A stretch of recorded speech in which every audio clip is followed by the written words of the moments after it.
Ferdinand Pellenberg, heir to the wealthiest family in the empire, was famous as the money hound due to his obsessive love for gold and silver. One day, after being struck by lightning, he unexpectedly absorbed the memories of a strange spirit and saw a prophecy of the world's end. According to the prophecy, Ferdinand would be exiled from his family, lose all his money, and become homeless. Meanwhile, Aint Armian, a descendant of the founding emperor, was the hero destined to save the world from 72 demons. Haunted by his dark fate, Ferdinand both used the prophecy to make money and tried to verify every detail. But, ironically, his path became intertwined with Aint.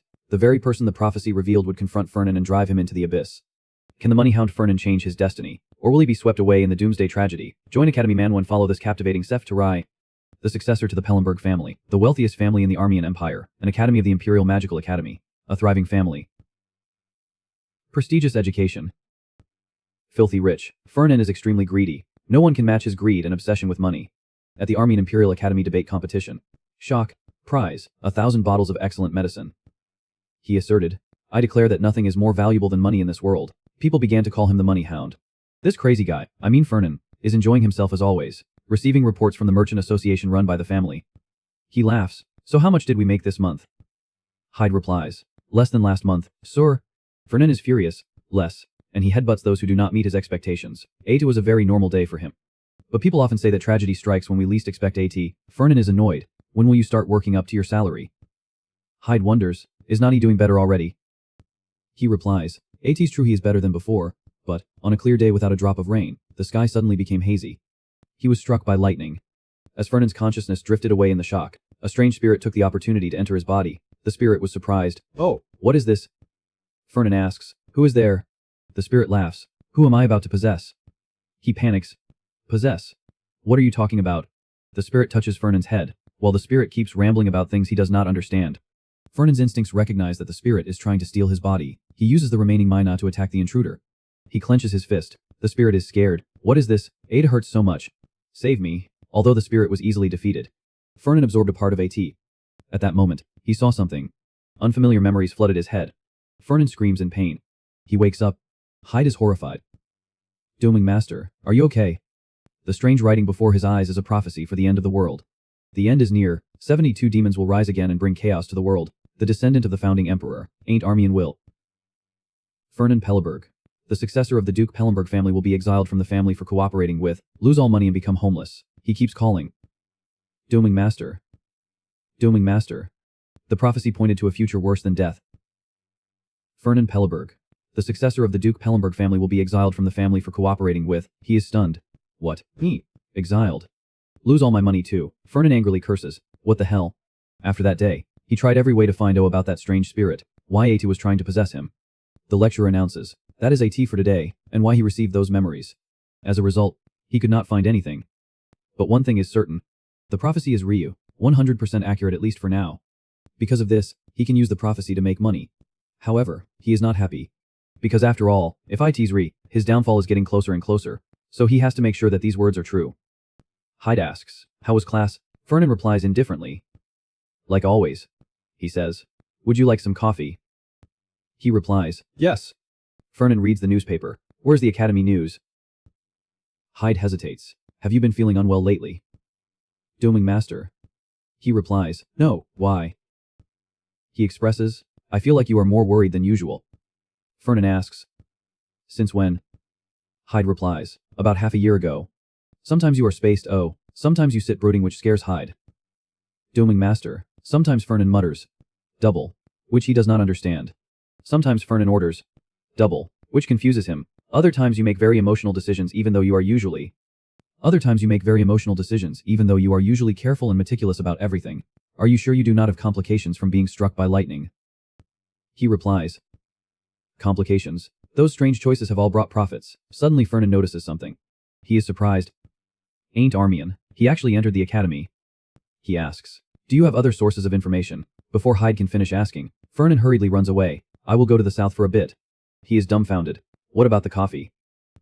He recalls, the Imperial Academy is located on an island called Bardian, a school that is mainly artificial using magic. The south of the island is a wetland. He gallops on horseback. This way I can be sure of the accuracy of the prophecy. Among the prophecies, there are 3 things that are etched in my brain. The first is the future where Ferdinand Pellenberg is exiled from the family. The second is the future where Ferdinand Pellenberg does not have a penny. The third is the future where Fernan Pellinger is homeless. He is angry. Fernan is startled. No, no. Again. First is the future where Fernan Pellenberg. He falls into homelessness. Second, the 72 demons that Culamo summoned will rise again. Third, the future where Ain't Armian saves the world from the demons. Fernan mutters. Ain't Armina, a name that everyone in the Empire knows. Descendant of the founding emperor. Carlinos Armian, the Armian family built the Army Empire with 5 neighboring kingdoms. But after 1,000 years, the family has lost its power. The prophecy only said that Ain't Armian is the main character. Ain't, after passing the entrance exam, went to the southern wetlands instead of returning home. The reason he enrolled was to find the map left by the founding emperor. Because of the things surrounding him since entering the academy. A's written in detail as if A were a novel. So if he acts according to the prophecy, A is also the best way to verify A. Fernan grits his teeth. He is not just the focus of the prophecies, but also has a direct connection to my dark future. Fernan remembers the scene of him being condescending in the prophecy. Here are the expulsion documents. What is worse is, I do not know why he hates me. I can't read all the prophecies. Ain't Armian has never had a good impression of Fernan Pellenberg because some parts have been blurred, so I can only know the general events. I can't see the details of the relationships. According to the documents, it seems I joined hands with the demons. It does not make sense. Me joining hands with demons. He searches. He must be somewhere here. Ain't is looking for a dungeon hidden in the wetlands. Because the founding emperor left a sword. Along with the IQ of the first imperial knight of the empire, Gardner Alphen Parson here. Fernan reflects. If the prophecy is accurate, then he will be the perfect candidate to save the world, truly a hero. He tells himself, if it were not for that important role, I would have killed him already. How dare that bastard take all my money? Fernan is startled. This smell is A to blood. He observes and thinks, I remember he was injured by a croaker when he was looking for the dungeon. A to makes sense. Even if he is destined to become a hero, he is still doomed. Surely a top predator like that is too much for him. He wonders, is this the entrance to the dungeon? AT still according to the prophecy. Fernan tells himself, let us see if Ain't is still. He is startled in surprise. Why is he here? Am I too early? Fernan whispers. Let us just say 80's a coincidence, he says sternly. Ain't Armian. New students are not allowed here. He is confused. You know me. Fernan replies. Who in this empire does not know you? Ain't is embarrassed. Sorry, but you are. He replies. Fernan. He is surprised. Fernan. Fernan Pellenberg. Fernan replies. Too casual. I am a year above you. Ain't is shy. Right. Pellenberg, he tells himself. Play dumb. Fernan nods. Were you injured by a lizard man? He replies. AT was a croaker. He takes a potion. Croaker. AT's hard to encounter one. You are really unlucky. Here. AT's a superior medicine. Definitely more effective than 10 bottles of inferior medicine. Ain't is surprised. Superior medicine. Fernan. Fernan interrupts. AT's. Pellenberg, he replies confused. I do not have any money. He replies. I do not need money. Your family does not have the power I used to. But I am pretty sure you will become a talented person because you have the blood of the founding emperor. Consider AT an investment in you. Ain't thinks. Fernan Pellenberg does not seem to be as money crazy as rumored. Seems like a better person than I thought. He smiles. Thank you, he tells himself. That was very expensive, if it were not for the prophecy. Fernan is complacent. You should feel lucky. When I was a new student, anyone who got caught was punished. I am being lenient with you. Understand. Ain't is flustered. Yes. Pellenberg. He waves his hand. All right, see you later. He bows. Thank you. I will repay you. Then he hides to observe him. Ain't drinks the potion he gave and enters the dungeon. Fernan regrets. My potion. After waiting for a while, he also followed him inside. Fernan says, I was still doubtful. But there really is a dungeon. There is nothing here. Ain't must have cleaned AT all up. He takes the lamp. But why can't I feel any traces of mana even though there are so many magic lamps here? Fernan observes. AT absorbs mana from the environment. An eternal magic lamp. He left these things behind. Does he know how valuable these are? He looks so naive and clueless. So different from the description in the prophecy. Is AT okay to entrust the future to him? He remembers when Ain't smiled brightly and received the potion. Thank you. Fernan reflects. According to the prophecy, Ain't was injured when entering the dungeon. Not only that but also struggled because he fell from the entrance. Ain't gritted his teeth. His whole body was aching, so he drank all the medicine he had. But the wounds did not heal, because of the severity of the wounds and also because the medicine was just inferior. However, he still moved forward. That was the instinct that urged him to go there. A sword stuck on the altar, a long sword. Aita does not look special, yet he can't take his eyes off Aitai. Its call echoes in his mind, resonating in his soul. When Ain't took the sword, brilliant light covered the dark room. When Ain't opened his eyes, He was no longer in the dungeon, but in an alley in the Imperial Academy. He looks at the altar and thinks, although faint, there are still traces of magic. This must be where the sword was placed. Ain't has evaporated, proving that the prophecy is accurate. Fernan grits his teeth, which means he remembers himself in the prophecy, where Ain't said, here are the expulsion documents. Everything that the Pellenberg family head gave you, along with everything you obtained under the name Pellenberg, will no longer be your property. Nothing. Do not appear in front of me again. No, do not appear in front of anyone. This is the best mercy I can give you. Fernan is painfully sitting on the ground. My future is also Rio. Fernan rubs his head. I am going to be penniless. He gets angry. What kind of future is that? Ain't Armian, the main character recognized by the Book of Prophecy. The hero chosen by fate to protect the world from evil, and Fernan contemplates the person who will make him penniless. He taps his hand continuously on the table. But Ain't is still a rising stock. The golden time to invest. Ain't Armian is rising rapidly. I should jump on him and wag my tail like a dog. But the Ain't depicted in the prophecy is completely different from the present. He has a headache. I should buy now. Damn A. He is the type of person who values honor more than material things. If I am not careful, A might backfire. Fernan imagines Ain't will be annoyed. Is a shameless person trying to bribe me with money. Eliminate him immediately. He tells himself, how should I approach him? Fernan mutters, AT's really difficult. Hyde wonders, what is difficult? He asks, Hyde, imagine there is a merchant association that will always develop well if invested in. What would you do? He replies, I would invest immediately without hesitation. Fernan wonders, but what if the association's motto does not match yours? Hyde replies, what is the problem? Does not the Dune Master always say that with money, any motto can be followed? He suddenly realizes, Hyde is right. I keep thinking about demons and the world's problems, but the core is still the same. Invest, prepare for risks, then receive big profits. Personality differences are nothing before huge profits. But I still need more specific information about Ain't. Fernan takes his coat. I am going to see him right now. Hyde is surprised. Who? You have a visitor coming. He sighs. Yesterday was the same. Where did he run off to? At the academy. Dormitories are assigned according to entrance exam rankings. From rank 1 to 10 are ranked at the top. Revidos Hall. Ranks 11 to 30. Bless Hall. The rest from 31 downwards are the bottom of society. Gardner is angry. Debess Hall, the Igo of Gardner Alphen Parson, residing in Ain't Sword. He shouts, the descendant of Armian in the Armian Academy is in Debess Hall instead of Bless or Revidos. Unbelievable. If the late emperor were alive, he would crawl low and strangle them all like demons. Ain't chuckles. Why do you suddenly mention demons?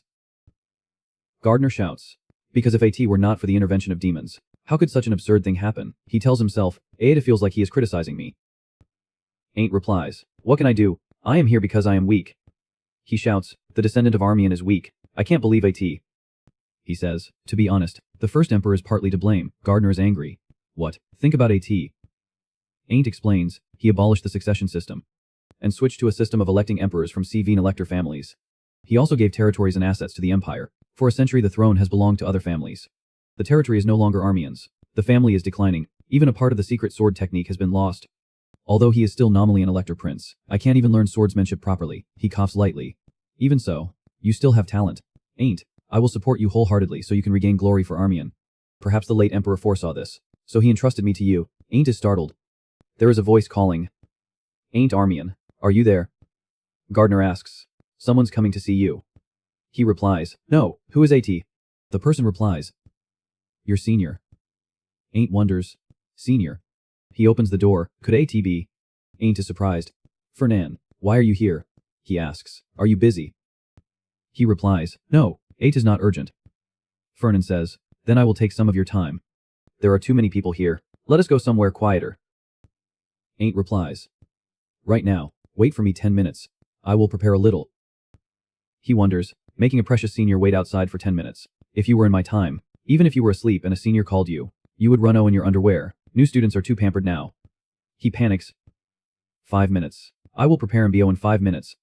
Fernan pats his shoulder. I will let you off this time. I will wait in front of the dorm. He closes the door. Gardner is angry. What is wrong with that old fogey? Ain't replies. That is Fernan Pellenberg, the eldest son of the Pellenberg family. He is furious. Pellenberg, that Nuvi Ritchie family. What do those people with only money think they are that they dare to call a royal descendant like that? Is the world in chaos? He is curious. What does he want? Surely AT's not to ask for money for that potion. Right, he said AT was an investment. Fernan asks, you are carrying a sword. Ain't replies, yes. I feel calmer when I have a sword in my hand. I swear I do not mean anything. He replies, I understand. Most knights can't bear to leave their swords. Fernan thinks, That sword must be the Igwa of Gardner off in Parson. He is nervous. Then why does Senior Fernan want to see me? He replies, Ain't is nothing. I just want to have a meal with you. Ain't is stunned. A meal. Fernan replies, yeah. Order whatever you like. He is embarrassed. I am really okay. Besides, this place is very expensive. He says sternly, you can't refuse a senior. In my time. Ain't quickly replies, yes. I am looking at AT now. He awkwardly reads the menu. Fernan secretly assesses, knave and easygoing. Why would I be kicked by this kid? The more I think about AT, the more uncomfortable I feel. Ain't is very confused at this moment. Everything is extortionate. He asks, Ain't, do you have any goals you want to achieve besides graduating? He is stunned. Yes. Fernan explains, most people enter the academy to build relationships. But your family avoids social gatherings on the grounds that the army and family must rebuild. So I find AT strange that you enrolled. Ain't says in a low voice, I am tired of being seen as a defunct royal. Even if only nominally, Armian is still royal. He notices, oh, look at that. So I will become a royal knight and restore honor to my family. Fernan thinks. His eyes are different when he talks about his dream. He has a strong will and a desire to achieve his goals. Very proud of his blood. He nods. I see. So have you chosen a dish? He is startled. Wait for me a moment. Seems like he is not as easygoing as he looks. Fernan asks, Ain't, do you have any dislikes? He replies, not really. He smiles, so what is your meaty? Ain't wonders. MB what? AT's already dark. He tells himself, I understand roughly the type of person Ain't Armian is. I was originally planning to sweet talk him and lure him with sponsorship. Luckily I did not do that. Fernan reads the analysis report about Ain't. If I give him money directly, his self-esteem will be hurt. He hums. With this type of person, being gentle and emotional is better than doing charity. Fernan smiles evilly. Now I need to build trust slowly. Plant myself in his life. If I am patient, he will come to me when he needs me. When that time comes, I will just pull the line and catch gold, a huge fish. He laughs gleefully. I will turn him into an alley and squeeze him dry. Hyde walks in and bows. Doom Master is back. Where were you? Fernan replies, just meeting an acquaintance. He asks, was it Birchef? He wonders, Birchef? Why are you mentioning him? Hyde replies, Luina Birchef. He came today to discuss that debt. Fernan replies, so AT's today. He reports, if I knew you were coming back late, I would have sent him back. I told him to wait, but after 3 hours she left. Birchef must think you made her wait on purpose to discourage her. He replies coldly, AT's better to be discouraged. Ada took so much effort to tie them down, so keep them tight. Suddenly Fernan is startled. He holds his head and exclaims in pain. Hyde asks, Dooming Master, are you okay? Fernan gasps, I'm okay. I just have a headache. He thinks, this is prophecy. And AT's the part I could not read before. The unclear words appear. Why are they suddenly appearing now? Brown hair like floating clouds. Aquamarine eyes. Just enough to describe one corner of the girl. Her swordsmanship is exquisite. Beautiful. Noble. And more alive than anyone. Ain't was attracted to that dance. Under the moonlight. She definitely has enough talent to become a royal knight, but there are shadows in her heart. If those shackles are broken, she will be able to spread her wings and fly freely. Those shackles. Dooming Master, I want to ficary her. From the Pellenberg family, Hyde worriedly approaches. Dooming Master. Fernan wonders, is that why Ain't hates me? Luna sits quietly. He curses, damn A. He freezes. Fernan explains, I was not talking about you. She tells herself. Fernan Pellenberg. Yesterday he intentionally made me wait, and now he is calling me. I am the one who is anxious about the debt. Luna mutters, is he planning to seek Evrut me? He stands behind silently observing. Fernan contemplates. Just looking from behind you can see how uncomfortable she is. The Birchef Count's lineage was originally a border count. They used to be a powerful family protecting the northern frontier of the empire, one of the Sevine elector families, but after being swept away by a giant monster wave, their solid legacy collapsed, and their glory also vanished. To rebuild the family, Birchef had to sell everything they had, including the official document and the royal seal proving the right to elect the emperor. But AT was still not enough. At that time, the person who helped Birchef was Duke Ivan Pellenberg, the head of Pellenberg. My father. Was AT because father sympathized with Birchef's misfortune? No. The Pellenberg family lacked swordsmanship talent, so they always wanted to acquire extraordinary secret sword techniques. Birchef's tragedy was the perfect opportunity. Pellenberg prevented the nobles from providing economic assistance to Birchef. Gradually forcing Birchef to bear a huge debt. This way Birchef could avoid disappearing, but the annual interest still made them suffer. If I pressured them a little more, I could have extracted the secret technique. But fate painted Luna as Ain's future lover. He recalled Luna's analysis. Family restoration. Saving the world. Romance. Ain't likes to do that, huh? Forget about the secret technique. If Luna is related to Ain't, I have to make sure she does not hate me.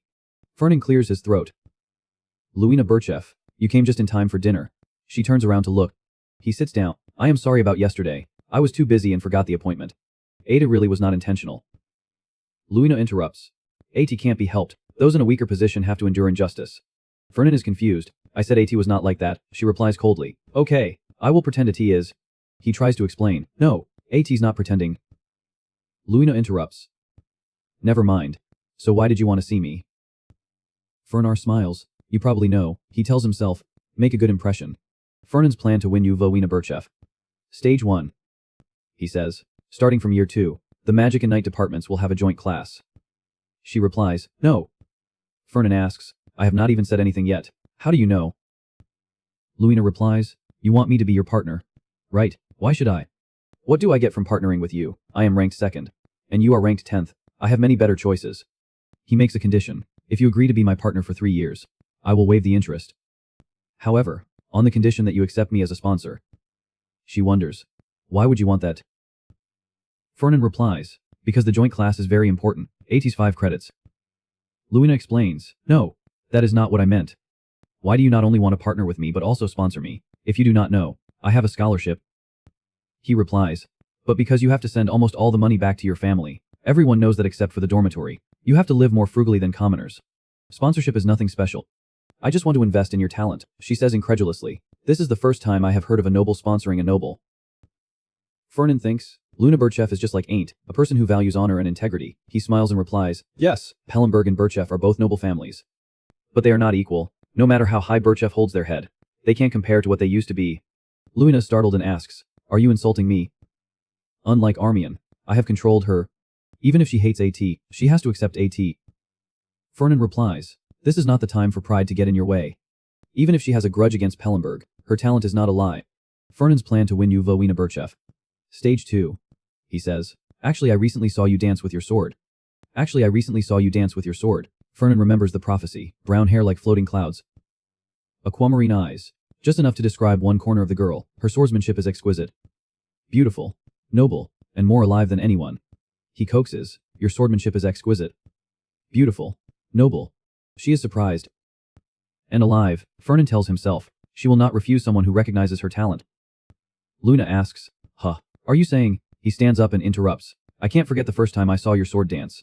Luina Birchev's sword hymn, author Fernan Pellenberg. Her swordsmanship. Oh how beautiful. Graceful, noble and upright, fast as light, yet light as butterfly wings. Each of her moves haunts my mind every night. I can't even sleep. She is creepto. That is too much. Stop. Please stop. Fernan replies, no. I can't. Luina wonders. Why not? He cries and rushes zu Vich. AT's because I can't find any words that can describe the beauty of your swordsmanship. She blushes and shouts, okay, I will be your partner. Please. Fernan's plan to win you Luina Birchev. Success. Mission complete. The orange-haired maid reads the contract. 3 years of interest waiver and sponsorship, plus a clause that the sponsorship will be kept secret. And AT ends upon graduation. In exchange you must be his partner for 3 years. Luina smiles and replies, yes, how can I refuse? He said he saw the potential in my sword dance. She scoffs, what did he see? She replies, potential, he said beautiful. Graceful, noble and upright. Luina smiles shyly, and, I can't find any words that can describe the beauty of her swordsmanship. The orange-haired maid is angry. Madam. She clenches the contract and shouts, that money grubber is planning something. I have to admit he has an eye for talent. She sighs, Nanny, watch your words, he is still the heir of Pellenberg. The orange-haired maid replies, that is why, that Pellenberg is now playing the seduction card. I am sure he is going to charm the Dung lady with those sharp sleepy eyes. Do not forget that depraved smile. Luina silently thinks, Nanny. That expression. Do not tell me he is your type. She smiles awkwardly, but I do not feel like he wants to seduce me, although AT is suspicious. But waiving 3 years of interest will greatly ease the family's burden. I will try to endure AT. She replies, but Dung lady is 2nd in the class, while Fernan is 10th. They are startled. The orange-haired maid asks, is there something wrong? Hyde replies, Fernan Pellenberg wants to meet Ems. Luina. He said he is waiting at the training ground and asked Ems to come as soon as possible. She frowns. I have to drop everything and run there. Luina wonders. Training ground. The orange-haired maid replies, I will ask him. Her opinion. She thinks, what does he want me to do at the training ground? I do not understand what he is planning. Fernan stands at the training ground pondering. Luina Birchev is always 2nd in the class. The first is a year 2 knight named Almond. She has never defeated him. But people say she has the talent to become one of the 10 royal knights in the entire continent. He remembers the prophecy. She definitely has enough talent to become a royal knight, but there are shadows in her heart. Fernan reflects. Let us see if it is true. Luina comes with her sword. I do not understand. What is this about? He smiles cheerfully and replies, I do not want you to think I am just a burden, so I will show you that I am not weak. She wonders. You want to prove AT by defeating me right here. Even though you are only 10th, you have the right to live in Revidos, so I acknowledge your skills. However, there is a very clear gap between 2nd and 10th. Fernan replies, let us just try and see.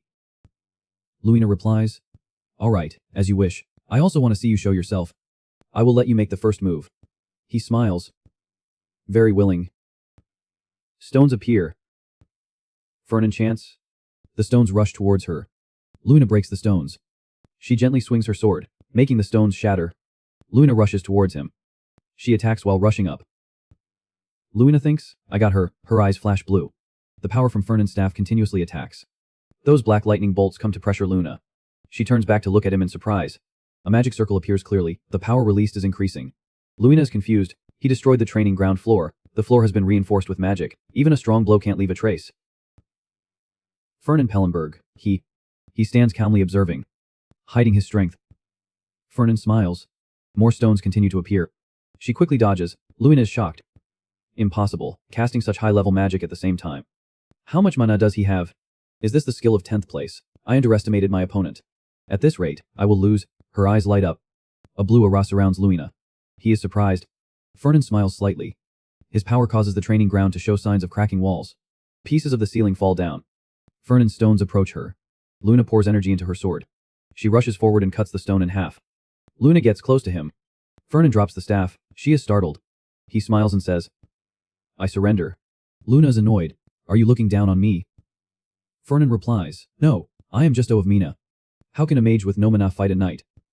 She thinks, Ada does not seem like he is pretending.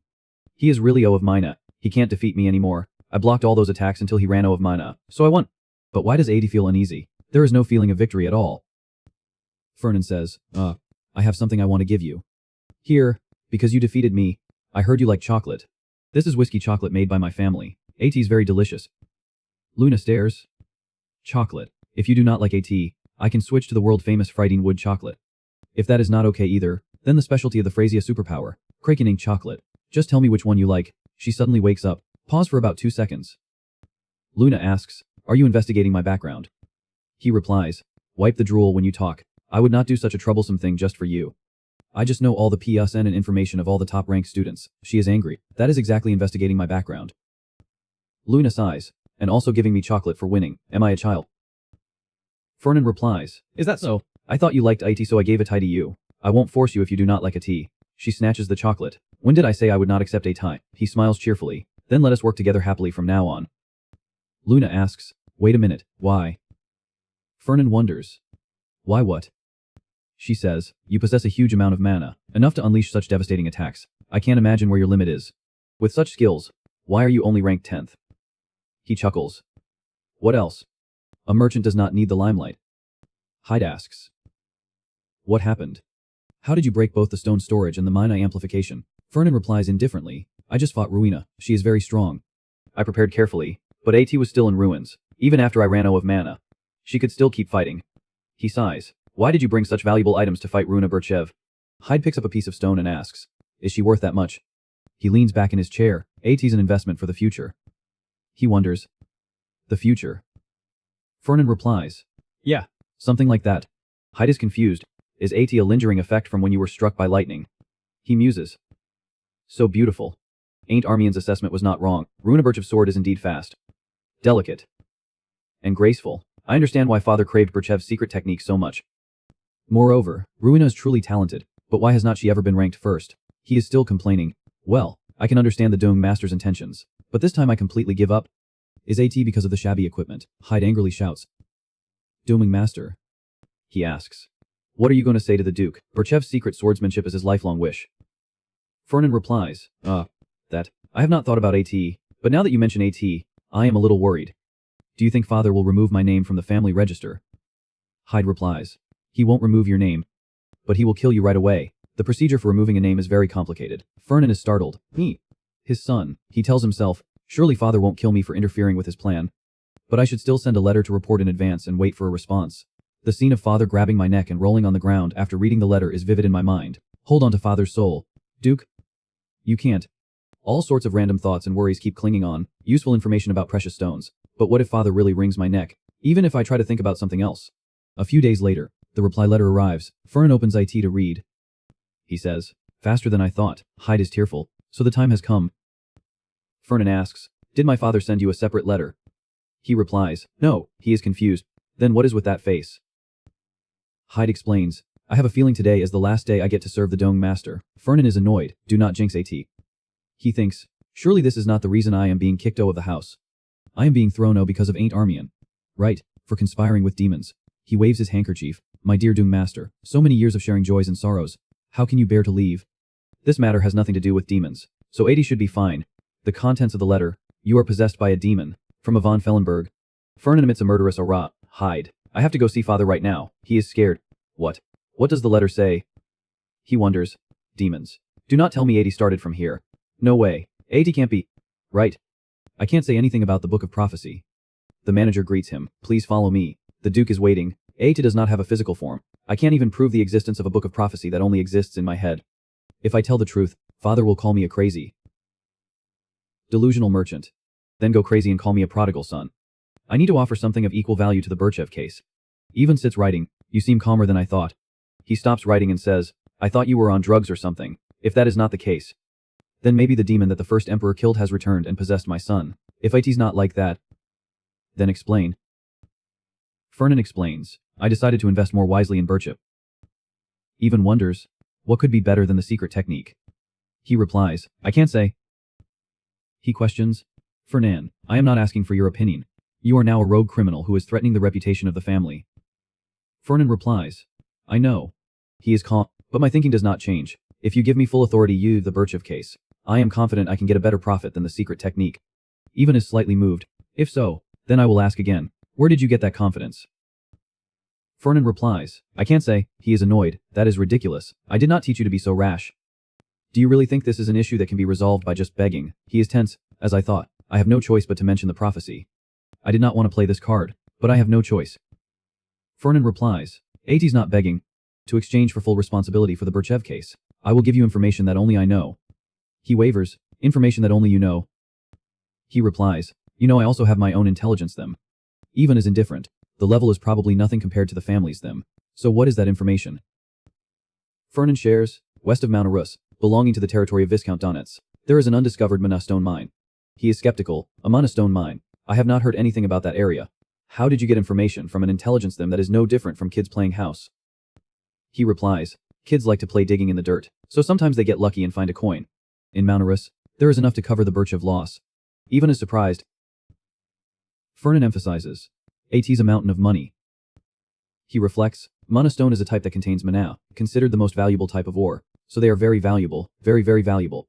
However, the Manastone mine in the Arus Mountains is only mentioned briefly in the prophecy. I have not confirmed IT either, so I am not sure how big A is. But now I need to buy time. Fernan explains, Donners's transportation industry is currently slumping due to the storm, so their financial situation is not good. If we take advantage of this situation, we can seize that Manastone mine. He thinks, AT's best to delay revealing the prophecy for as long as possible. He says, if that is the case, then the damage you caused can be compensated. But I have to verify what you said. AT will take time, so you should focus on studying. I will call you when I have an answer. Fernan replies, understood. He turns and leaves. Is he appeased? I feel like I lost 10 years of my lifespan. Even suddenly calls, Fernan. He is startled in fear. Fernan smiles forcefully. Yes. Father. He is worried. What is AT? Is there something else? He replies, you are home, so have a meal with me first. How can I let you leave right away? Fernan is embarrassed. Yes. The door closes. Ivan says, disappointing. Black Tortoise, the intelligence unit under the Duke Fellenberg, could not find what Fernan dug up either. The manager speaks. I'm sorry. I will review them. He replies, do not be too strict. More importantly, what do you think of Fernan? He replies, if he wants to do buy D-net with the Duke, he must be a formidable merchant. Ivan is still skeptical, but I am still suspicious of how he found the Manastone mine. Find out about Fernan's intelligence them as well. Maybe they specialize in minerals. The manager asks, The gold pillar, the intelligence unit under Fernan. He replies, Fernan knows that minerals generate a lot of money. That is why he chose to become an earth mage, even though his compatibility with fire is very high. Of course, we have to verify the information first. He replies, maybe the Dune Master's gold pillar has developed beyond expectations in terms of discovering ley lines and minerals. Yvonne chuckles. He has always liked those rocks. Who would have thought he would be so good? A monostone mine. Whose son is so smart? He says sternly, investigate Runa Birchev as well. Give me detailed information on how she seduced Fernan. The manager wonders, you mean the Dune Master likes Runa Birchev? Even hands you V8 documents. I have finished reading them. Take them. Why invest without a reason? If there is, then invest immediately. So if he suddenly invests without a clear reason. He imagines Fernan blushing, his eyes looking at Luina full of affection. Even smiles slightly. Then AT means his eyes are attracted to something. If AT's not Dune love, then what else could AT be?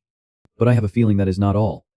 What the hell could AT be? What could make his son, who loves money more than his father, choose? Fernan is now sitting with Lena. Alia Tortega is pairing up with Carlos Den. She replies, yeah, Carlos paired up with Alia after I said I would be your partner. He asks, Alia Tortega is fourth in the night department, right?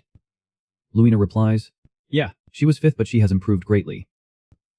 Finan wonders, you told him that I paired up with you. Anyway, the rumors will spread. What is the big deal? She replies, they will find out anyway. Everyone says I am partnering with you for money. 8 is not surprising, so I am okay with AT. Anyway, 8 is not false. He smiles slightly. Well, AT's true. AT's for money. I like money. With money, anything is possible. Luina thinks, no wonder everyone calls him a money-grubbing devil. AT's really annoying. Fernan says, here, take AT. She asks, what is this? He replies, a spiritual pill and a shopping voucher. This spiritual pill is refined from mandrake root, and the shopping voucher can be taken to my company's weapon store. You can buy high-end equipment. Luina is confused. Why? How can I ever repay this? Fernan replies, have you forgotten the contract? The sponsorship? She is stern. Even so, equipment from Kim Ju, a company run by the Fellenberg family, is too valuable as a gift. Do not you think so? He freezes. Luina says, judging from your reaction, you probably think so too. Fernan denies. No, he tells himself, right on the mark. But if this is the price to get Runa's favor and avoid a future of begging, AT's still too cheap. Plus if she is strong enough to help me fight demons, that is even better. Luina refuses. But this is too much. I can't accept a. Fernan replies, refusing sponsorship is a violation of the contract terms. The penalty is probably, she angrily shouts. Alright, I will accept a. He stands up. Then, see you in class. I have other things to do, so I will come to class later. She sits in contemplation. Even if IT sponsorship, AT still too valuable. Wait, is there a penalty clause in the contract? Is there? There is not. Huh. He is just saying that to give me these precious gifts. Is he really planning to seduce me to steal my sword technique like Nanny said? Let us just see. I won't let you succeed. Fernan stands searching. Ain't Armian is studying in this hall. Right, where is he? Here 8 is. The first class for year 1 Knights is practical combat. A subject famous for accurately determining the level of students through sparing, according to the prophecy. Ain't Armian, who received the ague of Gardner Alfenfarson, begins to stand the step to drive the development of a world-saving hero also begins from there. There are footsteps coming. Who is that? 8 is Ludger. He smiles slightly, meeting Fernan Fellenberg here. He greets politely. How have you been? Your Highness. Ludger pats his shoulder. Your Highness. 8's been a while since we met. Why are you talking like this? Do not be so polite. Just be natural. Fernan replies. 8's been since year 2 that we have met again, so at least be a little polite. Right. He is curious. Why are you here? Is there a new student you are keeping an eye on? He smiles. I am always keeping an eye on the top-ranked people. What about you? Coming here to see Ain't Armian. Ludger says in a low voice. Of course. After all, he is a former royal. AT's been 100 years since they entered the academy, so AT's natural to be curious. Ludger Schwaben, Fernan observes carefully, the second prince of the current imperial family of the empire. The Schwaben have been in power for 3 generations since becoming a royal family 100 years ago, sharing the same roots as the Armian, but currently the former royal family and the current royal family have a tense relationship. Moreover, Ludger values power and wants the Schwaben to continue to hold the throne, so the presence of Ain't Armian is a concern in terms of legitimacy. He changes the subject, but he must be very curious about Ain't Armian. He looks down. Who is that? AT's Varen Kalbunder. Ludger replies, yes. He is a student ranked second in the Knight department. Kalbunder is trying to seize the opportunity to take the position of elector from Armian, so he keeps glaring at Ain't Armian. Fernan reflects. Varen Kalbunder. 8 is him. What a coincidence. The relationship between Ludger and Varen starts from here. In every heroic epic, the main character must overcome the antagonist in order to develop. According to the contents of the prophecy, he and Varen joined hands. Ludger ordered. Defeat him. Let everyone know that the past is only in the history books. With a main character in the prophecy like Ain't, he replies to the order. I understand. Ain't Armian. I will definitely cut off the butt of Armian. Varen Kalbunder is the next antagonist. Grap shouts loudly. Next in Tindern, and Ain't Armian. He is full of curiosity. Ludger Schwaben and his henchman Varen Kalbunder. Being in the same place, witnessing the true beginning of Ain't's heroic journey. Is this also fate? How interesting. He signals. Start, let us see. According to the prophecy, the winner. Ain't Armian. The crowd cheers. Ain't won. Ain't defeated Anadern. The name Ain't Armian spread to the professors and students. AT's the moment the seed begins to take root. Fernan and Ludger stand above silently observing. He smiles with interest. Will the prophecy prove that my investment in Ain't is correct? Grap raises his hand to signal. Then, start. Anto immediately focuses his gaze on Ain't. Not giving him time to prepare, he rushes forward. Ain't is startled by Anto's terrifying speed. He quickly raises his sword to block the attack. Anto immediately turns his blade towards Ain't's neck and cuts a line. He jumps up and avoids a sword. Ain't lands on the ground a distance from him. He gasped for breath but still firmly grips his sword. From the observation deck, Ludger chats. I heard this class will randomly pair up to fight. Ada seems the Armian kid is unlucky. Antodern ranked 10th in the entrance exam. A formidable opponent for Armian in 38th place. The battle on the arena floor is still tense. The light of the swords colliding sparks. After observing for a while, he begins to feel bored. But being pushed back like this, even though I did not expect much from 38th place. 80's really boring. There is nothing to see. I am leaving. Ludger says and pats his shoulder preparing to leave. Fernan speaks at this moment. Ada does not seem that way. He hears this and turns his eyes to the arena floor asking, what? Before them, they only see Anta falling into a disadvantageous position being struck by a sword from Ain't from above. His decisive sword cuts right next to his face leaving a thin line of light. Swish. Anto's clothes are cut in half. He is stunned unable to process that he was struck by a sword by his opponent. Ludger's ears are filled with horrified shouts. What? Anto is overturned. No way. Ain't in 38th place. Varen standing in the crowd observing also silently sheds a drop of sweat because of the increasingly dramatic match. He thinks, maybe he was surprised because his opponent started with an aggressive style. His obvious confusion shows that he lacks experience. But once he calms down, the tide will turn. Anto's expression becomes more and more gloomy. He mutters, a 38th place. I am losing, he says and his body explodes with an aura. The other students watching the match start to argue. Female student says, Ain't is doing better than I thought, but Anto will win. Right. Ain't is also considered saving the face of the former royal family. The male student next to her objects. What is there to save with 38th place? He smiles and admits, 38th place can make 10th place use aura. Ain't is worthy of the name Armian. No talent but there is also effort. Fernan secretly objects. No talent. Ain't Armian. There is no way. Under the arena floor Anto's whole body is filled with anger, swinging his sword to attack him. He realizes, Ain't is not that Ain't lacks talent, he is concentrating on the battle. When the opportunity comes, Ain't puts his hand up to block his sword, the two swords collide sparking. In just a blink of an eye, the two have unleashed many moves. The light of the swords dazzling, Fernan secretly feels, but the environment around him has never had support. His eyes are full of praise. Ain't Armian is very special. He is the person chosen by fate. Right at this moment, Anto is suddenly startled. Ludger also does not take his eyes off the match. Fernan knows, Ain't is the main character of this world. He has appeared behind him from some time ago, preparing to strike down with a sword. Varen is also endlessly surprised. Right at this moment, both of their swords leave their hands spinning in the air. He collapses. Grap announces, the winner is Ain't Armian. Ain't happily raises his sword celebrating his victory. The people watching the match are also very surprised. Ain't won. Ain't defeated Antodinern. In another corner Varen does not seem so happy. He happily imagines the sound of money ringing in his ears secretly pleased. Just as I thought. The prophecy was right. I did not choose the wrong person. Fernan secretly calculates. I just need to fatten Ain't and then turn him into an ally. Then next, AT's increasing the goodwill with Luina. Next to him, Ludger still can't believe IT. Ain't won. Scene change. In the classroom, two students lean close to each other chatting.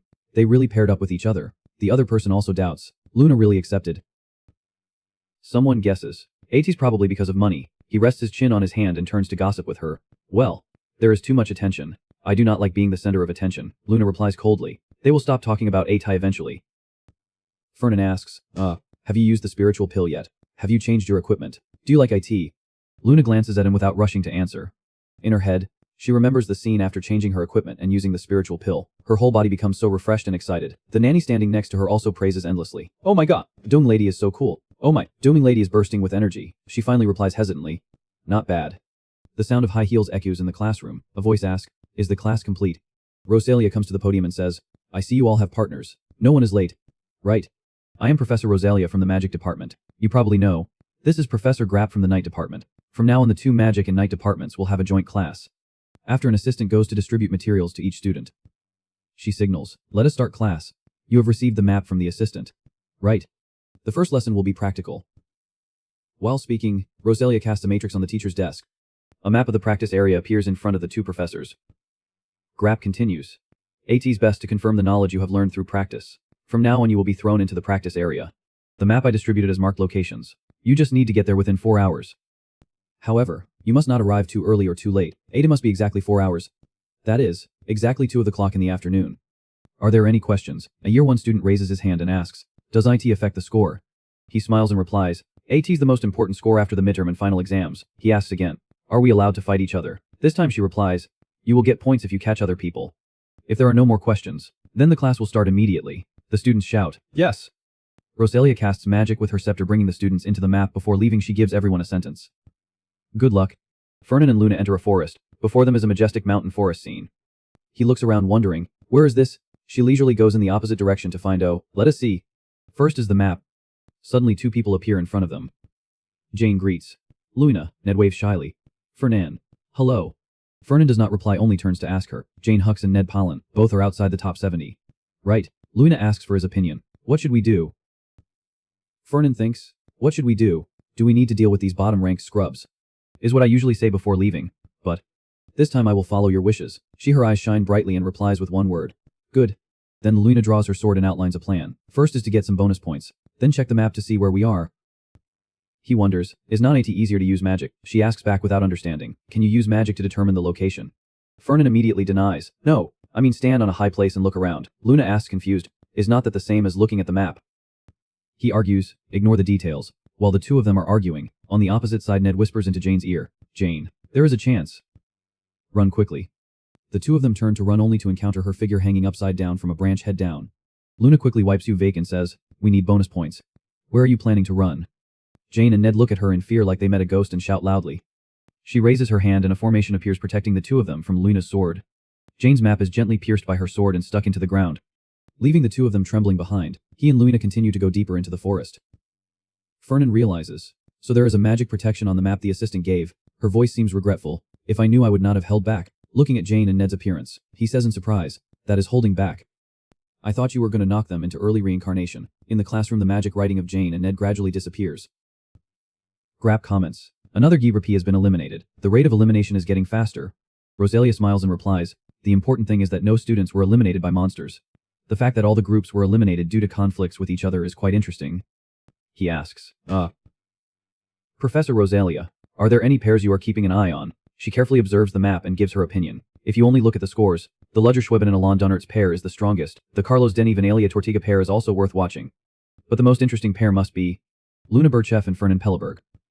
Grapp realizes, the most talked about pair. Luna will be at a disadvantage when pairing up like this. Is AT because of money, but Fernan does not seem to care about the score. Rosalia guesses. There must be some other reason why Fernan paired up with Luina. Not because of the score. He is a little surprised. Not because of the score. She explains, yes, because Fernan is a student who can raise his score whenever he wants, even if he does not have to pair up with. Grapp interrupts. What do you mean he can raise his score whenever he wants? Rosalia argues. Fernan is always ranked 10th. An excellent student always holding first place is normal, but 10th place is not. Fernan's theory scores are always close to perfect, but he loses points on the practical exam. No more. No less. Always just enough points to stay in Rabbitus Hall.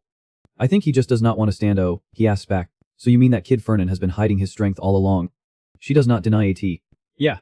Do you know about the training ground that was recently destroyed and the professors frantically searched for the culprit? AT turned out to be Fernan and Luna. Grapp is startled. What?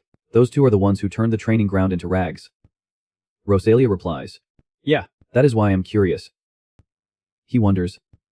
About what? About why Fernan is hiding his strength. She replies briefly. No. Questions fill the two people's heads. Why is not he hiding anymore? Scene change back inside the practice area. He is standing on a high, precarious cliff carefully observing the surroundings. The place marked on the map is the coastal area to the north. AT must be somewhere around here. Below this cliff there is a screaming sound. It is Luna. Save me. Luna Burchef is so brutal. I know the score is important but this is... Fernan guesses. So this is the western mountain range. Her voice echoes from below. A's done. What about you? Have you found the way? He lands next to Luna and says, yes. Just head northeast. There are quite a few people heading in that direction. She replies, that is good. Fernan asks, are we going to find the next pair now? Luna brushes her hair and nods. Yeah. There is still plenty of time. The more bonus points we get, the better. A large Rutha tied by magic appears above their heads, falling straight down. A person jumps from the Ruckoff landing on the ground in front of them, greeting, so we meet here. Carlos calls his name with a haughty expression. Fernan Pelleberg. His sword still has the strong magic power that just hit the not yet recovered. She angrily scolds. Carlos Denv, where is your honor? Attacking sneakily like that. He does not care. What honor is there in fighting? Did you forget the professor said this is practical combat? Did you think I would let you go when fate has us meet so early? Finishing his words, Carlos casts magic.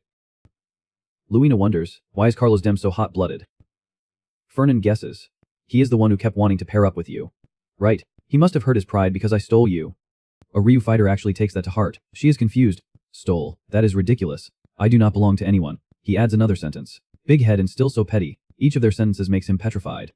Carlos can't hold back anymore, angrily rushing forward, shouting, do not talk nonsense. Just come at me. Fernan calmly exchanges with Luina. Eta seems unavoidable. She replies calmly, all the better. Catching a high-ranked pair will also give more bonus points. But because Eta is a high rank, you can't just stand and watch. He sighs. I know. I will support. So go all. Luna is not very trusting and reminds. Support. Do not get too excited. We have not combined before. How will you support? Fernan smiles slightly. We are partners, so we can't fight separately. Do not worry. Finishing his words, the two of them get into position. He stands behind, using magic to support her. The surrounding earth and stones begin to fly up, making Carlos and Alia a little surprised. Fernan says, full of confidence, just trust me. In the classroom, Rosalia suddenly notices, there is a big collision due VP there. A ties the western mountain range. Grapp is curious, have the students encountered monsters? She zooms in on the matrix on the map and replies, there are no monsters in this place. Let us take a closer look. He realizes, it seems the two pairs that Professor Rosalia just mentioned have encountered each other. Rosalia's face is full of interest.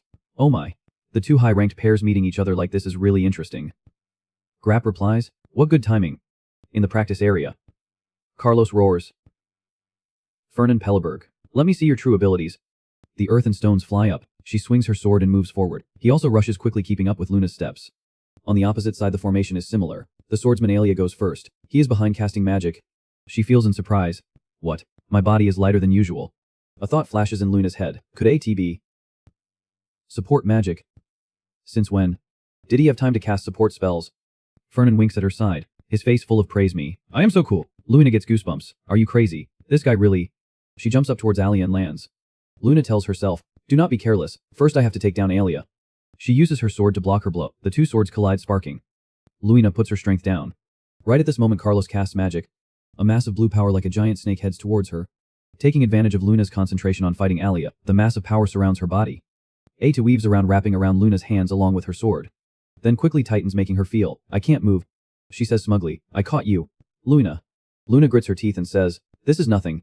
I just need to use Orion. Before she finishes, Alia has jumped up, preparing to strike down with a sword. The sword shadow flashes golden light. But what AT strikes is a Russ. She is shocked. A Rookux. He looks at his magic tying around that Rucky, stunned, and blurts, oh. What? So Luina. To answer Carlos's question, her figure gradually appears next to Fernan. Even Luna feels confused, asking, what? He smiles and replies, that magic. My family just developed AT. I thought AT was useful, so I learned IT. Exchanging the position of objects with the same weight. Hearing the use of this magic, she is a little uncomfortable. Then Luna loudly scolds, how do you know my weight? Fernan replies calmly, AT's written on the resume. That Ruka looks like that, but AT's not heavy. Right at this moment, he uses magic to attack them again, making her have to jump up to dodge. Luna says, we will talk later. She angrily grabs his collar, saying, that whole resume too. I will find AT and burn A to ashes. Fernan can only beg. Be gentle. Is AT going to kill you to lift me up properly? Luina orders, I will handle Alia. You focus on blocking Carlos. He stands up, gripping his scepter, grumbling. How many more times do I have to roll on the ground? AT's so embarrassing. In a moment, Fernan casts a matrix in the air. He smiles slightly. This guy Carlos, no wonder he did not use AT earlier. Carlos' Denev's specialty is summoning lightning like rain. This is multicasting. Destructive power beyond the level of a student. And the reason he is a top student in the department. Fernan crosses his arms, thinking, let us see. I have researched how to block this. Finally I get to try AT. Let us see how effective AT is. In his hand are two transparent orbs. Fernan releases them into his matrix and begins to chant. On the opposite side, he is also focusing on chanting, summoning lightning. Suddenly Carlos and she are startled. The earth and stones at the spot he is standing suddenly fly up. Smoke and dust cover Fernan's entire body while resisting the lightning he strikes. The smoke gradually dissipates. His face gradually reveals. Carlos exclaims in horror, blocked AT. How? Fernan explains. This is a Manet absorption device. The two transparent balls just turned black and fell to the ground. He dusts off his clothes and says, "Of course, I adjusted AT a little. AT's expensive and difficult to make, but AT's quite effective. I am planning to improve AT a bit and mass-produce AT to launch on the market." He points at him angrily criticizing. Using creations is cowardly. This is cheating. Fernan reminds Carlos. What is cowardly about AT? Did you forget the professor said this is practical combat? He is speechless by what he said. Fernan smiles at this moment and mentions Luna. Carlos gets angry and remembers Aaliyah. He tells her, finish AT. Luna's eyes flash. She puts all her strength into her sword and strikes at her. In another place in the practice area, Ludger and Alon are standing together looking in one direction as if waiting. He calculates. There are 2 of 4 left. Alon continues. That means someone has been eliminated. The eliminated people will be immediately transferred to a location. No student can block Carlos's lightning magic. Ada seems Fernan Pelleberg and Luna Burchef are 0 of luck. Ludger disagrees. No, AT's the Fernan and Burchef pair. Fernan hates being in the spotlight, so he has been hiding his strength until now, but now he is paired with Burchef, which means he is not hiding as before. He has no choice but to keep up with that score-obsessed Burchef girl. If Fernan reveals his strength, his rank will definitely increase. The people on my side are already eager to seize the opportunity to drag me down from my rank. I can't let my competitors be at peace. He tells the people standing behind him, just follow me. Everyone will safely reach the end point, as well as achieve a high rank in this test as promised. However, there is one pair that must be eliminated first. Luna Burchef and Fernan Pelleberg. Scene change. A monster is cut in half. She pulls her sword out of its body and analyzes. The closer we get to the destination, the more monsters appear. At this rate, we might arrive at the right time first. On one side, he is busy casting magic. Luna asks, is AT necessary to do that? Fernan explains.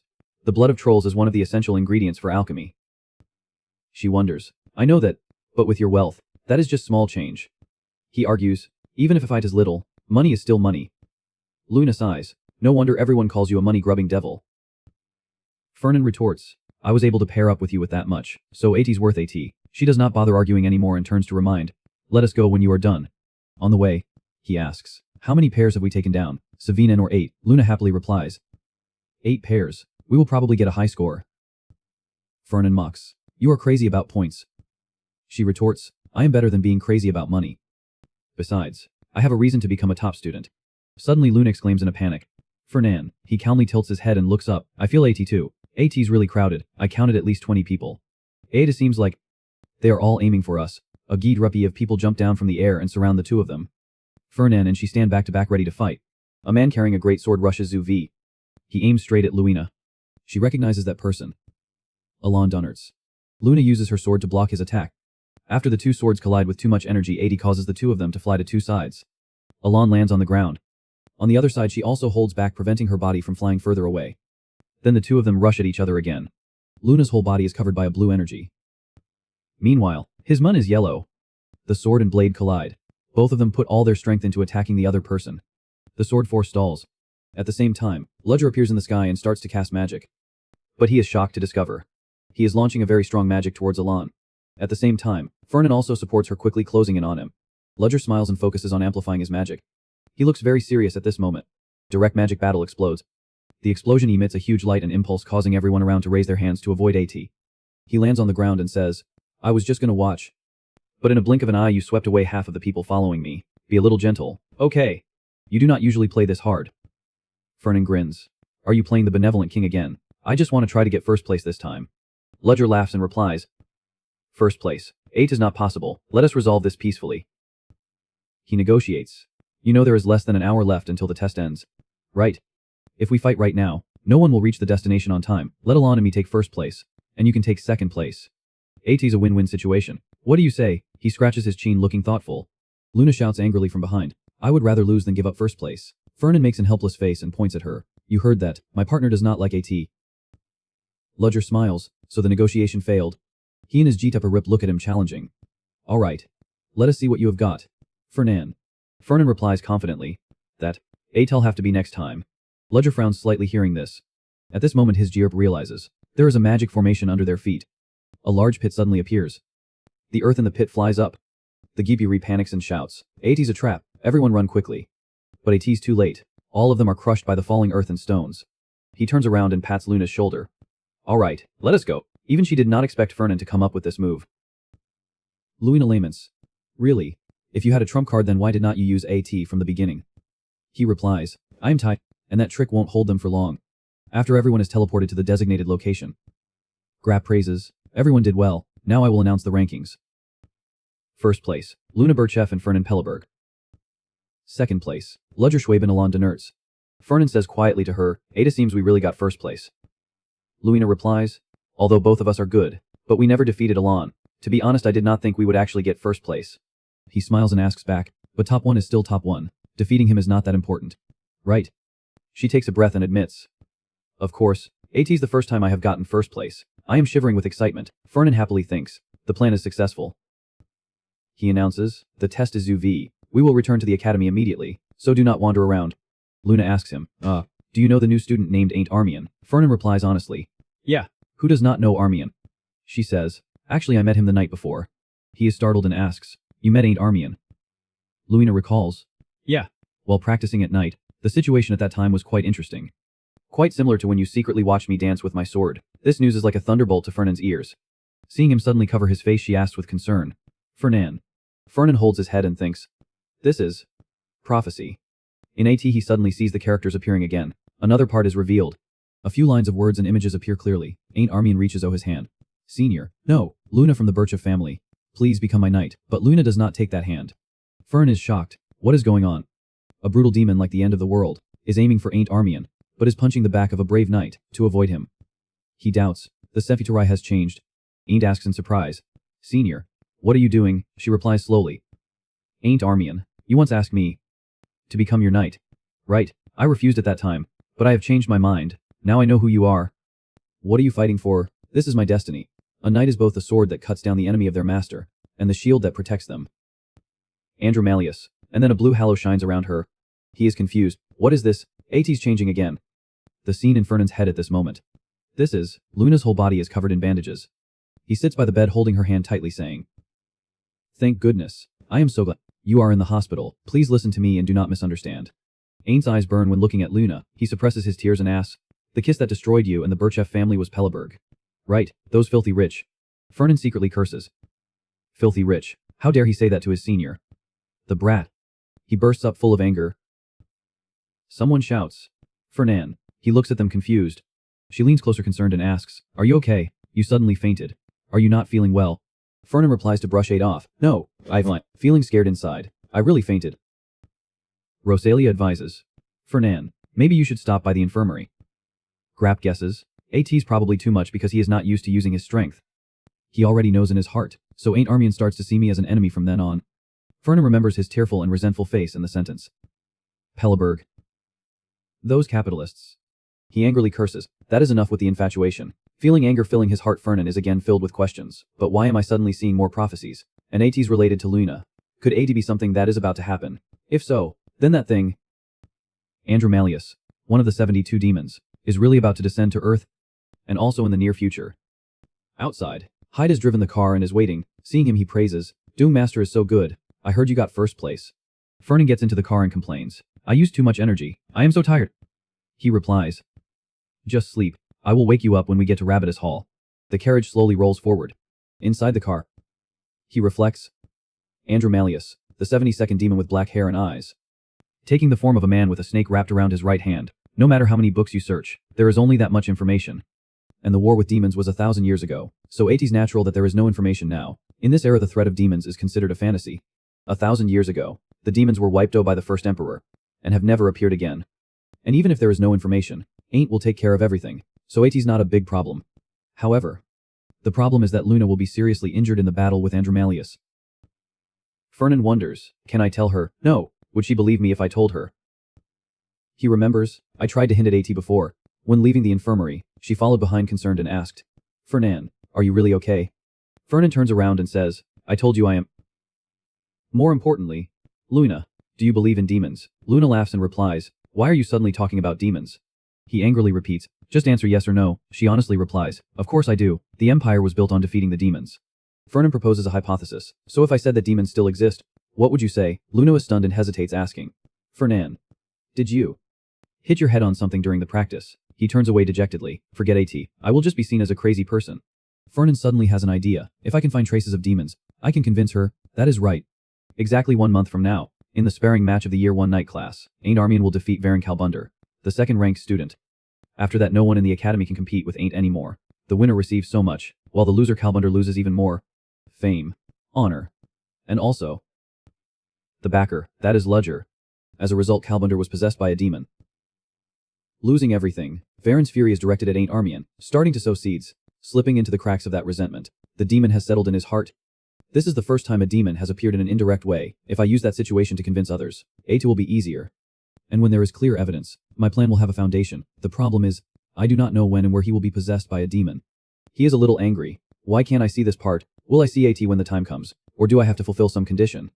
Ain't reads the articles written about the practice and exclaims, no wonder I tease Pelleberg. And Birchef is still Birchef even though she has lost her prestige. Gardner comments, AT is all thanks to Birchef, that flashy Pelleberg is useless. Do you seem to like Birchef? AT's hating Pelleberg. Do not compare the two families. The only knight who can stand on the same line as me and the late emperor is Birchef. He tells him, but nowadays people value Pelleberg more than Birchef. Times have changed. Old man, Gardner angrily shouts. That is why I said AT's all messed up. If IT were not for the war funding 1,000 years ago, I would not want to have anything to do with those upstarts. He suddenly changes his expression and reminds. Right, Ain't, ask that kid for some money. Your equipment is all worn out. Ain't is doubtful but still agrees. Yes. Why suddenly? Gardner says the question in his head, that Pelleberg is strangely kind to you. He corrects. 80s Fernan, he replies annoyedly. Whatever. Pelleberg definitely wants to have a good relationship with Armian. Those Pellebergs never say AT straight. They build trust so you lower your guard and seize you in their hands. Ain't wonders. You mean Senior Fernan is approaching me because he has a secret motive. What could he want from a family that has declined? Gardner yells. Why are you so insecure? And it does not matter what the motive is. The important thing is that we take advantage of him. He still firmly believes that. I do not think Senior Fernan is kind because he wants something. The first time we met, he gave me a bottle of medicine because I was injured by a monster. He definitely did not have a calculating look. A to his genuine concern. Begging for money is humiliating. Trust is not something that can be bought with money. He can't listen anymore and roars. That kid. Even the late emperor said AT was very reassuring to have a wealthy backer. Are you changing sides just because you were treated to a meal? The Pellebergs do not have pure kindness. Do not argue anymore and go find him. He will give you money right away like he is just waiting for you to ask. In the end, Ain't still listens to Gardner and finds him but the manager refuses. He asks embarrassedly. Can't I meet him? Hyde explains. Dung Master Fernan is managing the family's merchant association while going to school. He is very busy, so AT's difficult to make time without an appointment. He is embarrassed but still tries to say, sorry, if that is the case, can you tell him that AT's not a customer, but Ain't Armian has come to see him? He quickly replies, I did say that the Armian Dung Master has arrived, but the Duning Master said he was busy and wanted you to come back. Ain't scratches his head embarrassedly. Is that so? I understand. Then he leaves while muttering, what do you mean give money like they are just waiting to be asked? He is busy and I came to bother him. I should throw him back into the dungeon. He is surprised. Strange. There is no way Pelleberg would react like this. He stands by the floor-to-ceiling window watching Ain't leave thinking, that is really unexpected. I thought I had not baited him enough. He contacted me first. Hyde enters the room to report, as you instructed. I sent Ain't Armian back. Fernan praises. Very good. He wonders, you have been keeping an eye on Ain't Armian lately. Why did you send him back? You even went to his class to watch. He explains, he came too early so I found Ain't strange. How many people have come to Pelleberg for the same reason? Ain't is probably the same, but that is even stranger. Ain't is not the type of person to easily seek help. I sent him back because I felt like he was not completely willing to come here. AT's not too late to help when I am sure he trusts me. Hyde asks further. Just because he is a descendant of the former royal family you have to be so careful. Fernan takes a sip of tea and replies, Ain't has many outstanding qualities. His talent is very useful when you consider him an ally. He pours more tea and asks, but won't sending him back like today make you lose him forever? He replies calmly, of course I will open another door for him. Go to the warehouse at the main house and get me some spiritual pills. Hyde is surprised. The spiritual pills at the Duke's warehouse are ridiculously expensive. If we give him those things but they do not have an effect, the loss will be great. Fernan looks at the teacup thoughtfully. Then we have to find something more expensive to give. With money, anything is possible. What can't be bought with money can be bought with a lot of money. In Ain's room, Gardner asks urgently, you just met Pelleberg's manager. What? Did he apologize for refusing to let you in? An apology letter? For Pelleberg, he still has a conscience. He reads the letter and replies, he just gave me a box and this message and left. He leans closer. Let us see how he apologizes. Ain't reads it aloud for Gardner to hear. This senior made this spiritual pill for you. Just accept it. Senior Fernan, that is it. He hears this and flies up angrily saying, this brat, 1 sentence senior, 2 sentences senior. Is he trying to show that senior is above royalty? He opens the box and looks at the gift, a spiritual pill. Then his eyes widen realizing. This is. Seeing his reaction, Gardner flies Uvev and asks. What is it? The heart of the holy bird. The holy bird is a sacred bird of light. This spiritual pill is perfect with Armian's light system sword style. He is pleased. That kid Fernan is really a novio rich. See. You do not get money but you still get good stuff if you visit. Ain't is very moved. Senior Fernan. I can't believe you value a worthless person like me so much. I will work hard to repay your expectations. A few days later, he is sitting reading the newspaper when he sees Hyde come back and asks, what is the result? He briefly reports, Ain Armian has defeated Varan Kalbunder. Kalbunder's swordsmanship is a little better, but Armian's array is overwhelming. Fernan replies indifferently, is that so? Then he reflects, the prophecy said he won by a hair, Ain't probably drank the spiritual pill. Hyde asks, could it be because of the spiritual pill you gave? He happily hums and replies, the effect probably contributed. He is surprised. You mean, even without the spiritual pill, Armian would still win? Fernan nods. No one can say for sure, he happily thinks, just as the prophecy said, Ain't defeated Varan. And Varan will soon be possessed by a demon. This is the perfect opportunity to find evidence that demons exist. Fernan orders, Hyde, keep an eye on Varan for now, he asks again. Varan Kalbunder, he needs to know, exactly when and how he meets a demon. The way the demon seduces him. Fernan confirms. Right, the places he goes, the people he contacts and the things he says. Hyde wonders. Kalbunder. Not Armian. How can a demon that disappeared 1,000 years ago return to this world? He replies coldly. I need to know everything. Varan Kalbunder changed his sword in the city, then clutched his stomach and went to the bathroom. Varan Kalbunder is training at the training ground. Then he clutched his stomach and ran to the bathroom, for 2 weeks since following Varan. The scary thing is that nothing happened. Fernan thinks, that is not right. Something big must happen. Why does he go to the bathroom so much? He flips through his report with his head full of question marks. Fernan doubts, is Hyde being lazy? Or is the part where Varan is possessed by a demon wrong? The most important thing in the prophecy is about demons. If this part is wrong then, I will have to consider the reliability of the prophecy. Images suddenly appear in his head. After being defeated by Ain't, Varan gritted his teeth in disappointment. And when he met Ain't again in the midterm exam, Varan rushed at Ain't. The winner has been decided. Again facing the person he had won against once, Ain't is not careless. There is someone named Gardner Alpham Parson, the greatest teacher, by his side, so he can't be careless. Ain't left Varan defeated. Without knowing, demonic energy is gradually leaking, of his body and his mind, starting to devour him. Fernan wakes up startled. He is confused. It's already morning. I must have overslept. Fernan's head hurts. He rests his hand on his forehead thinking I am even seeing prophecies in my sleep.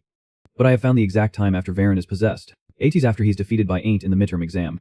The day of the year 1 night department's practical exam is not It today. Fernan tries to recall the facts he has prophesied. Hyde enters the room and asks, Dung Master woke up so early. Please come and have breakfast.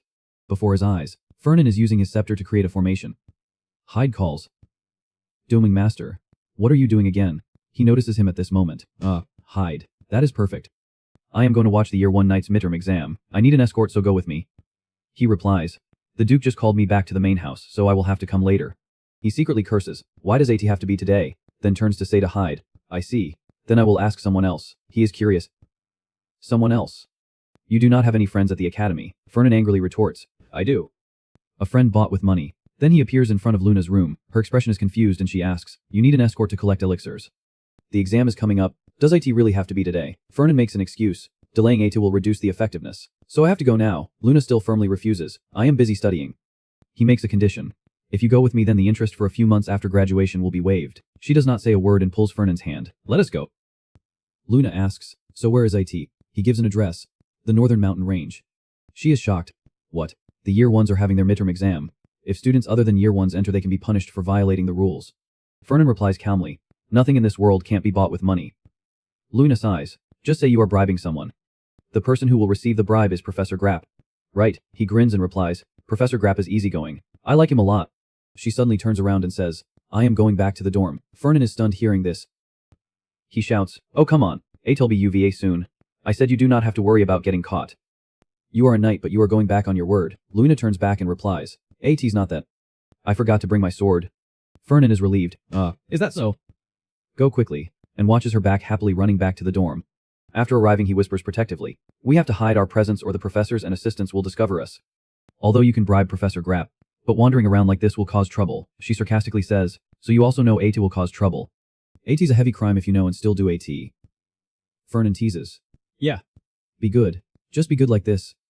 Wait, let me see where to go, he secretly calculates. Ain't his second now. Right. He is near the 3rd ranked Varan. Do not tell me they have already met. Fernan bows and leads the way urging. We have to be quick. Luna suddenly realizes, but is not that the professor's map. AT's against the rules for students to need the professor's map.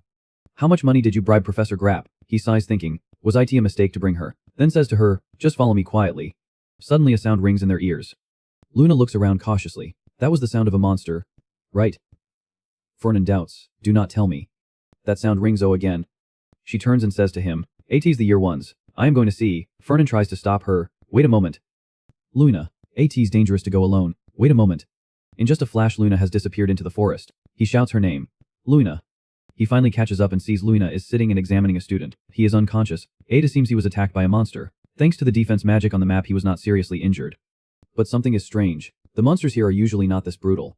Fernan bites his teeth and thinks, damn AT's earlier than I thought. I have not even checked on Varen yet. That roar rings again. She asks in fear. Fernan. What the hell is going on? What is going on? Luna's worried. Fernan. What the hell is this? She suddenly turns around. There is a sound of footsteps. A monster runs UV.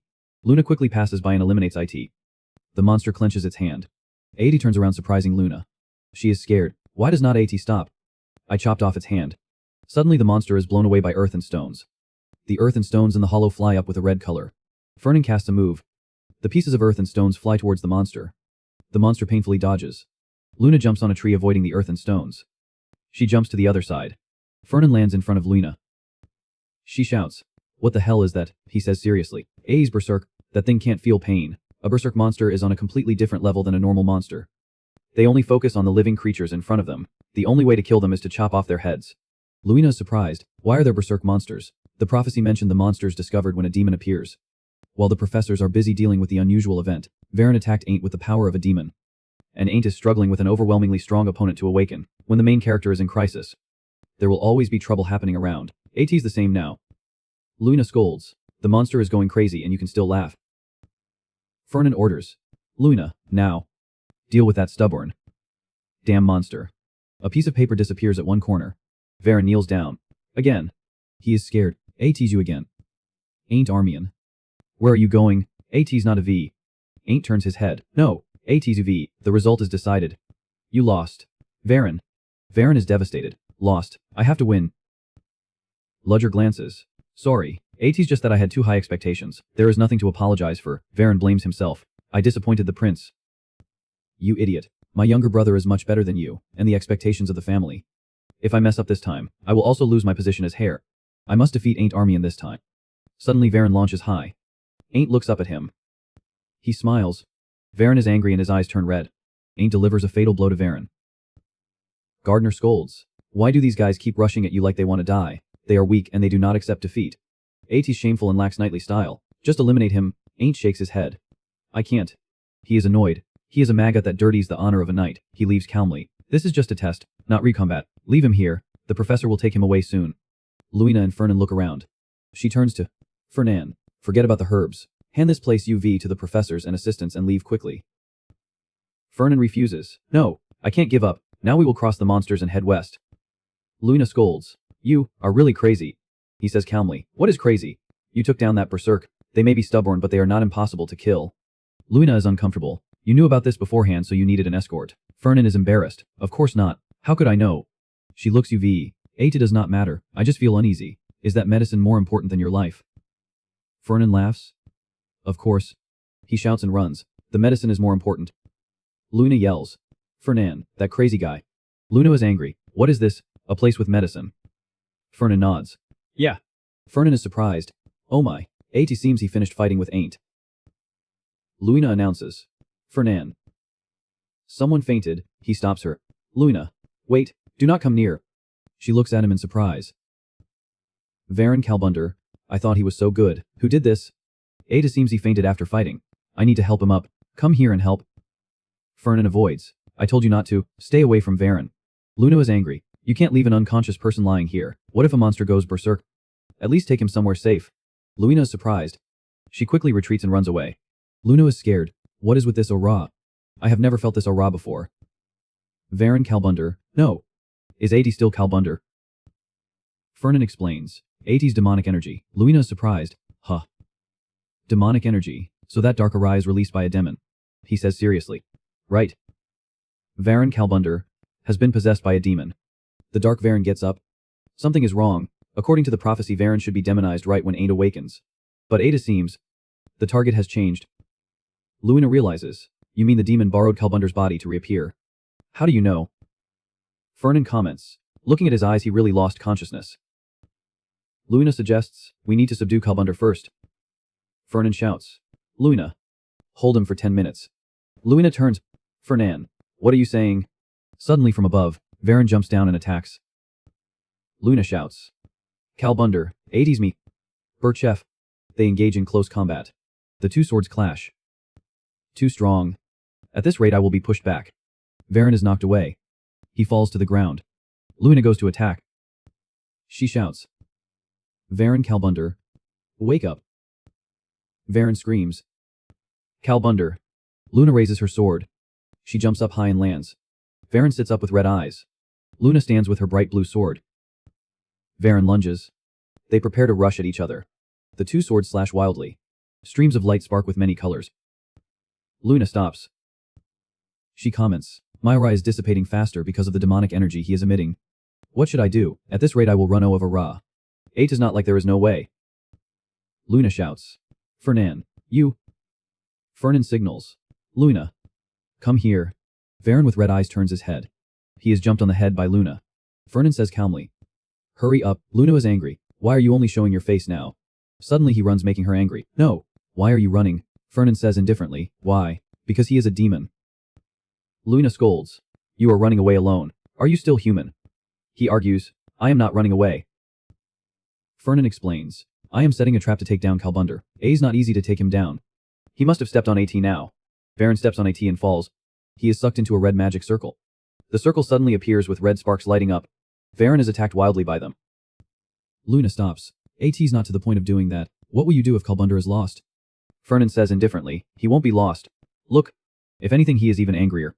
Luna looks UVE. Fernan, I realized while fighting Kalbunder. He interrupts. I do not want to use this but. The red stone shines brightly. Fernan says confidently. AT's finally mine.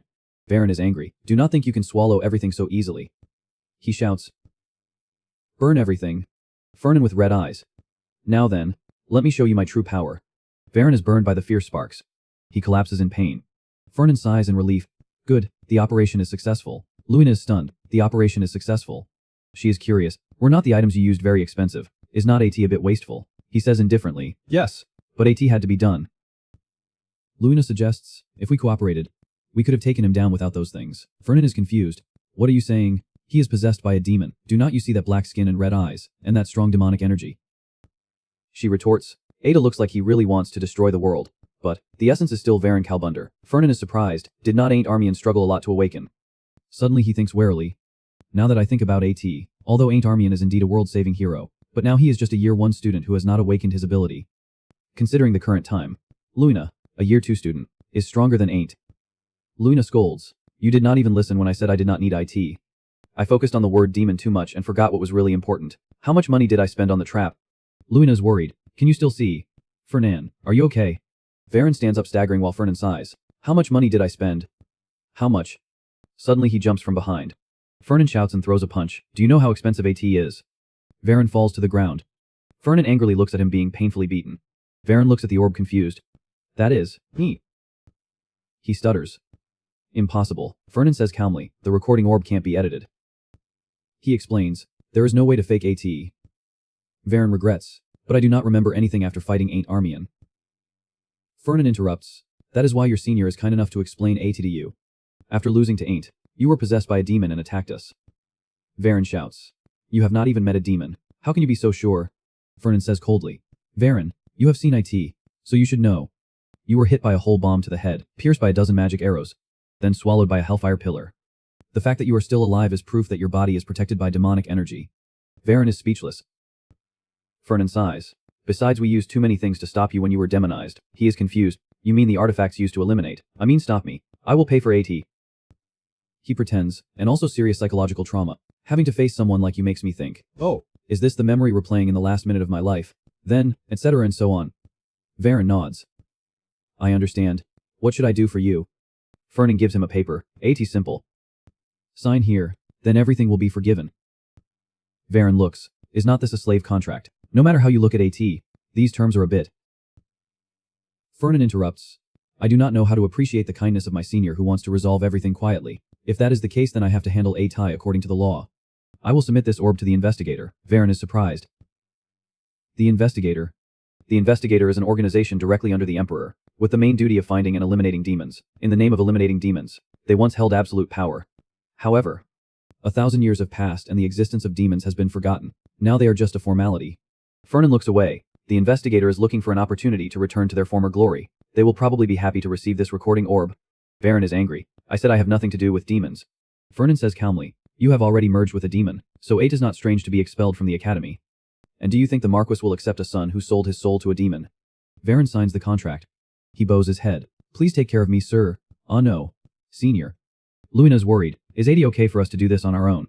Is not 80 best to report to the professors? Fernan stops her. 80's not time yet. Varen may be manipulated or voluntarily become a demon. We have not found the reason he may be manipulated.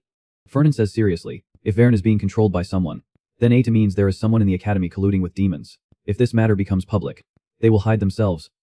That would make 80 difficult to track them down. Luina's worried, so you plan to investigate this matter further, but why are they targeting students?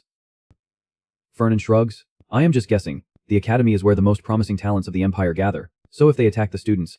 Luna shouts, interrupting. 80 also means destroying the future of the empire. Call me anytime you need someone to eliminate demons. Fernan smiles. Good. From now on I do not have to use interest to lure you. Luna will probably realize this later. How foolish that promise was at this moment. Due to the professors and assistants being busy dealing with the monster rampage, the Year 1 Night Department's midterm exam was cancelled midway. But the exam still had to be taken. All the practical midterm exams were replaced with theory. Because the academy's scores were more focused on practical than theory, for the students who always focused on practical training, theory exams were a significant burden. Ain't seriously does his paper. Ain't is no exception. Gardner is worried, but no matter how he thinks about a tie, 80's strange. He speaks. What is wrong? He deduces. The monster rampage the other day was definitely the work of a demon. I could feel the demonic energy spreading, but AT was very faint. But the demon did not appear. Ain't wonders. So AT was not caused by a demon. Gardner is annoyed. No way. I have said AT again and again. He hits him. The demons will definitely reincarnate. That is why the first emperor put me here. And the demons will always find a way to target you. Ain't is surprised. Huh, why? Gardner is curious. Are you asking because you really do not know? Because for the demons, the name Armian has been engraved in their bones. If IT was not for the Armian family, they would have had the world in their hands. So this time they will definitely wipe out the Armian bloodline first. So do not let your guard down and listen to me. Understand, Ain't is scared. I am bait for demons. At the same time. Revido's hall. Fernan holds his head and shouts loudly. Hyde is worried. Dooming Master, what is wrong? The Year 1's mandatory common subject, 5 survival skills. The students who have completed the midterm exam will be thrown into the Southern Forest for a week. The Southern Forest. Perfect. The late Emperor put a type of elixir in a lake. That place isn't even with rocks and gravel. You can't feel any presence. The sea to arrive the elixir is actually a lie. AT's just bait to make him step into the still lake. The moment he steps in, the lake immediately takes away all his defenses. Is this attempt? If you do not intend to find AT, no one would be able to come here. Ain't's normal gait is not enough. He has to hide his presence as much as possible. And when he feels the loss is near, when he has to fight for himself. I found AT. Ain't mutters. Ain't's eyes slightly shift downward. Body supported by 4 sturdy legs has broken through the stone wall. The heart that AT has just pierced and eaten raw is covered with jade-like blue scales, and instead of the smell of blood, a blue liquid flows from the wound. The creature's body seems to be breathing. No, AT is actually breathing. As he approaches its body, the breath emanating from AT carries an icy coldness that brushes past Ain't's cheek. The closer he gets, the colder he feels its breath. AT's a spirit beast. The robbers are acting like they are the owners. You are not strong enough to fight AT now. Run away. Ain't swallows dryly. He wants to turn around and run. But the monster in front of him does not give him a chance. When Ain't glares at AT, the monster rushes forward and Ain't dodges the attack, swinging his sword at its body. The monster easily dodges Ain't's attack and rushes at him again. And Ain't dodges its attack again and swings his sword at its body again. When the spirit beast falls, the area behind AT collapses. Through the crack, mithril ore is revealed. Ain't shouts, "Oh my god, a mithril vein." Gardner praises, "Dig AT all up, Ain't. Do not leave a single piece behind." Mithril is called the metal blessed by Mana. Not only that, this sword is also made of mithril alloy. Thanks to that my soul was able to reside in AT. Fernan is surprised. Huh. Metal can house a soul. He brightens. AT is mine. Luna says, last time AT was elixir, this time IT's spirit herb. Fernan says leisurely, I lied last time but this time AT's Rhea. She eats a piece of chocolate. The Year 1's Phi survival training is for a week. Right. So you have to skip school for a whole week. He is smug. I have prepared everything. As long as you agree, I will take care of everything. Luna says indifferently, then never mind. Fernan suggests, I will waive the Birchev's interest. She interrupts. I won't do AT. I do not know about other things, but I can't skip any more classes. Skipping school for a whole week to find an elixir. You really are. Fernan shouts. Alright. Alright. I will find someone else. Jay speaks. AT's been a while since I have seen you. Fernan. He smiles brightly. I hope the blessings of Mana will be with you today as well. The midterm exam results then. Ranking. Year 1 Night Department. First place. Valois. Second place. Varen. Third place. Kane. 15th place. Varus. 16th place. Ain't. Luina's curious. You are. She hesitates. Jace vines. He shouts, so you are not alone. Hello memes. Luina Birchef. May the blessings of Mana watch you vape you. Jace asks, how have you been lately? Fernan. He replies, so, how is AT at the academy? He says shyly, I am still a year 1 so I have a lot to learn. Luina interrupts, you too. Are you close? Fernan says calmly, are you so surprised? Jace says happily, 8 is normal. Luna says seriously, what is normal? Jace vines, are not you? The sin of the long god church. That sin that everyone praises is associating with this money-grubbing devil.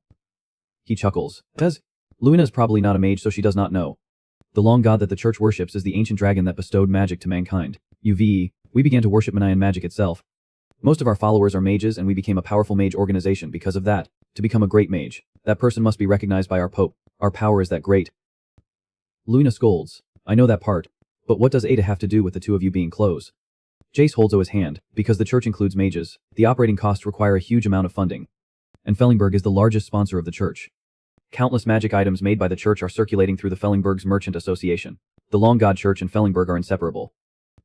Jace smiles. The ancient said, with money comes power. Fernan boasts, I am also older than him. He nods. Yes. Luina is uncomfortable. Is this really a sen? Jace cries. Ew. Saying that hurts me. She is flustered. Oh no. I'm sorry. I misspoke. He laughs. I am just kidding. Luina coughs. Anyway, I understand the relationship between the two of you. Then I will go first. Jace is surprised. Are you leaving already? We just met. She says indifferently. Yeah, I do not intend to get involved in this.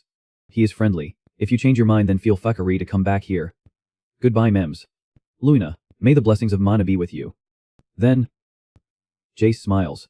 What did you call me here for? Fernan says angrily. We will go collect spirit herbs at the year 1's training ground. I need someone to help. He is excited. Oh. Spirit herbs. That sounds really appealing. He turns around. You are planning to steal AT. Right? Jace objects. Of course not. I do not want to risk my relationship with Fellingberg just for a spirit herb. But do we really have to go on the training day? With your ability, AT is easy to sneak in and take it to beforehand. Fernan sighs. If I could I would have done AT already. Unfortunately I have not been able to pinpoint the exact location. Actually, with the information from the prophecy AT was already enough to pinpoint the location. There are CVN lakes in the southern forest, where the year 1's training is conducted. I have sent Mena to the bottom of all Savine lakes to find ley lines, but I could not find any mithril. Clearly the cave has been hidden by magic, so you can't see AT by searching in the usual way. AT's annoying, but I have no choice but to tail Ain't. Jace is curious, but students who are not related to the training are not allowed to participate. Right. There will be many people, so AT's difficult to sneak in. Fernan says smugly, that is why I registered as an assistant for year 1. He is surprised. Huh, can a year 2 be an assistant? I thought there were very strict requirements. Fernan says calmly, AT's true that AT's a bit strange for a year 2 to be an assistant. But AT's not against the law so I was allowed. Jace looks UV, you really are a true merchant. You make sure of everything. He suggests, so are you participating? He signals, if you promise to give me a lot of this, then I am very willing. If IT's clearly written in black and white, that would be perfect. That brat. Jace blends in the crowd. Gardner mutters, let us review the plan. The spirit herb we are looking for is in Farden Lake in the west. We have to act like IT's just a coincidence to avoid suspicion. First just wander around, Ain't is surprised. Gardner reminds, are you listening? He is attracted to something. Senior Fernan is Zuvik there. Ain't is happy. Ada seems he is also an assistant. He scoffs, that rich kid an assistant. There is no money in AT. Ain't says shyly, A's probably for bonus points. Senior. Grap shouts, training will start in 30 minutes. Assistants, take your positions. Ain't sighs, I wanted to greet Senior Fernan. Gardner is annoyed. What do you like about that pretty boy? Jace checks. The outfit is complete. He turns around. Can I have some of your plasma and mana? Suddenly a figure is transformed into Fernan immediately. Jace boasts. How is AT? Ada looks right. He comments. Not bad. Are you sure you can fool them? He says confidently. I am top of the class. I use this spell to sneak from the Pope all the time. Fernan is surprised. You can even fool the Pope. Jay says coldly. Of course not. The Pope is a legendary mage. How can you fool him? But I can still get away for a few hours. Before that he is not very sure. Fernan stands up. Then that is good enough. He thinks, the best mage in the world feels confused. He really is called a genius. He will definitely be a great help in the future. But strangely Jace is not mentioned in the prophecy. Why? He is talented. And he is also a member of the Long God Church. It is natural for humans to hate demons. The Long God Church specially despises them. Magic comes from dragons. How ridiculous. Magic is power born from demons. Since then, anything related to demons will drive the church crazy. And they became a religion obsessed with expelling demons. Fernan looks. Will he become an ally of Ain't later? Jay smiles happily. You. Remember to come back in 5 hours. He leaves. I am counting on you. He nods. Take care. Fernan is on the tree observing Ain't. He is heading west. There is only one lake in the west. Farden. Fernan orders. Ain't is your turn. Do exactly what I tell you.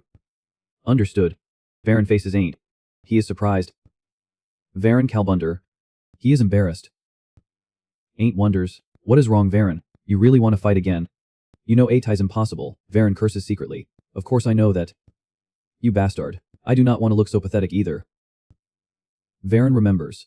You want me to stick to Ain't Armian during the training. Why? Fernan glares. Ada seems you do not understand your situation. Do you want to make your life more difficult? He says angrily. I can't accept being defeated. Ain't says calmly. Is not 2 times enough? Varen shouts. 2 times or 100 times does not matter. Losing to you has ruined my honor. I will fight until I regain my honor. Gardner laughs loudly. The indomitable fighting spirit even after being defeated. He praises. I did not see anything at first but now you look like a wonderful knight. Except Ain't. He smiles. Varen, that is good, but this training prohibits students from fighting each other. He shouts, no, I do not care. I am just fighting for honor. Do not mind the rules, Ain't. A knight is trying to regain his honor. Charge Ain't. Gardner provokes. Are you really going to trample on the pride of a knight? Ain't bows his head. Fernan observes from afar. Although he complains a lot, Varen is doing well, just all for time. In the meantime I will take care of my by-D-net. He lands on the riverbank. Fernan looks around. No one is around. The barrier must have been set up. Even if I tear up the earth to find Mithril, there won't be any sound coming. Oh. He is happy. Now then, let us try this. Oh, I finally get to use this magic. I have always wanted to try this. I need to find the Mithril before Ain't gets here, so there is not much time. So I prepared something special. Summon. Fernan shouts. My servant, the origin of magic technology, the essence of all magic skills.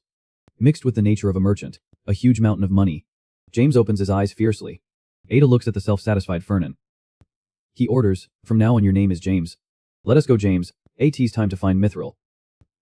Varen shouts. Do not even think about leaving without defeating me, you heartless person. Are you really just standing there when I have done this much? Ain't covers his face. So annoying. He scolds. That is enough, Varen. Stop whining like a child. He is uncomfortable. You think I want to do this? Varen remembers. At least 1 hour. If not, I will give you a beating. Ain't is surprised. What are you saying? He shouts. I like it. Okay. I like being trampled on and having my life ruined. I'm crazy, so hurry up and attack. You bastard. Ain't is tired. What the heck? He kicks him. What kind of pervert are you? Varen is sent flying far away. He gets up. Yes, I am a pervert. So come on. Varen checks the watch. How long has 80 been? Fernan said I have to stall for an hour. 80's been 1 hour and 10 minutes. I am alive. Gardner scolds. I did not teach you like this, Ain't says seriously. No. The rules are that you can't fight in the training session. And this cave, if you do not actively search for AT, you will never find AT, he says smugly. Of course, if AT was easy to find then the treasure would have been stolen long ago. He is vague. But I can feel something here. AT feels like there is a different energy next to the spirit herb. Gardner orders. Look down. Stream flows in spirit herb. Ain't is happy. Jackpot. Meanwhile, leap inside the underwater cave. Fernan is happy.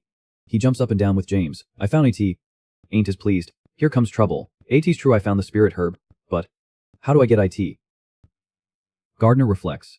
I did not expect there to be a water dragon guarding AT. This is bad. Let us go back now and come back here when there is another chance. He turns to, what if I fight that water dragon? He sighs. Then that dragon will taste human flesh today. That thing is too much for you now. Stones suddenly fall down. They fall on the water dragon, waking AT up. The water dragon wakes up and opens its eyes. AT roars ferociously. Gardner is scared. This is bad. AT is awake. Ain't calculates. Now. The water dragon looks directly at him blankly. Ain't grips the hilt of his sword and shouts, "If that is the case, then let us just take 80 down." Gardner quickly stops him. "Why are you drawing your sword? I told you to stop. You can't beat AT. Run away." The water dragon opens its mouth and roars loudly, rushing UV. He panics and shouts, "Run. Do not look back. Run quickly. He is frozen. Ada seems IT's a bit late to run now." Ain't agilely jumps and dodges the water dragon. He turns, aims, and swings his sword. This slash collides with the water dragon's hard head, causing AT to fall down. The water dragon does not want to be outdone. Its flexible tail lashes O. Ain't is hit. Painfully shouting, his whole body crashes straight into the roughest wall behind him. He puts his hand on the ground, trying to steady his body. Ain's body recoils slightly. He holds his sword tightly in his hand, frowning and looking at the water dragon. Suddenly Ain's eyes widen. The water dragon in front of him is opening its mouth wide, condensing water-based magic. Ain't concentrates the magic power of his whole body, preparing to respond. AT opens its mouth wide, spitting a column of water. He grips the hilt of his sword tightly with both hands, raises his sword in front of him, pursing his lips waiting. The column of water from the water dragon's mouth is like a waterspout, shooting straight at Ain't. The sword awry in front of him immediately forms a shield, fiercely opposing its waterspout. Suddenly, the rocks under Ain's feet shatter. His whole body lurches. Ain't does not have time to understand what is happening, only manages to shout. Then both he and the water dragon fall together. Not far away, Fernan hears the sound and looks up in surprise. "Tay's noisy." The water dragon woke up. "I stuffed IT with a bunch of sleeping pill-soaked meat, but Atai's already awake. Ata really is a legendary beast." He bows and picks up the last. Thinking, "I hope Ain't does not fight the dragon. Because I still have to deal with Varen being possessed by a demon. I am annoyed that Ain't lost the opportunity to awaken as in the prophecy. But I gave him the heart of the holy bird. Right?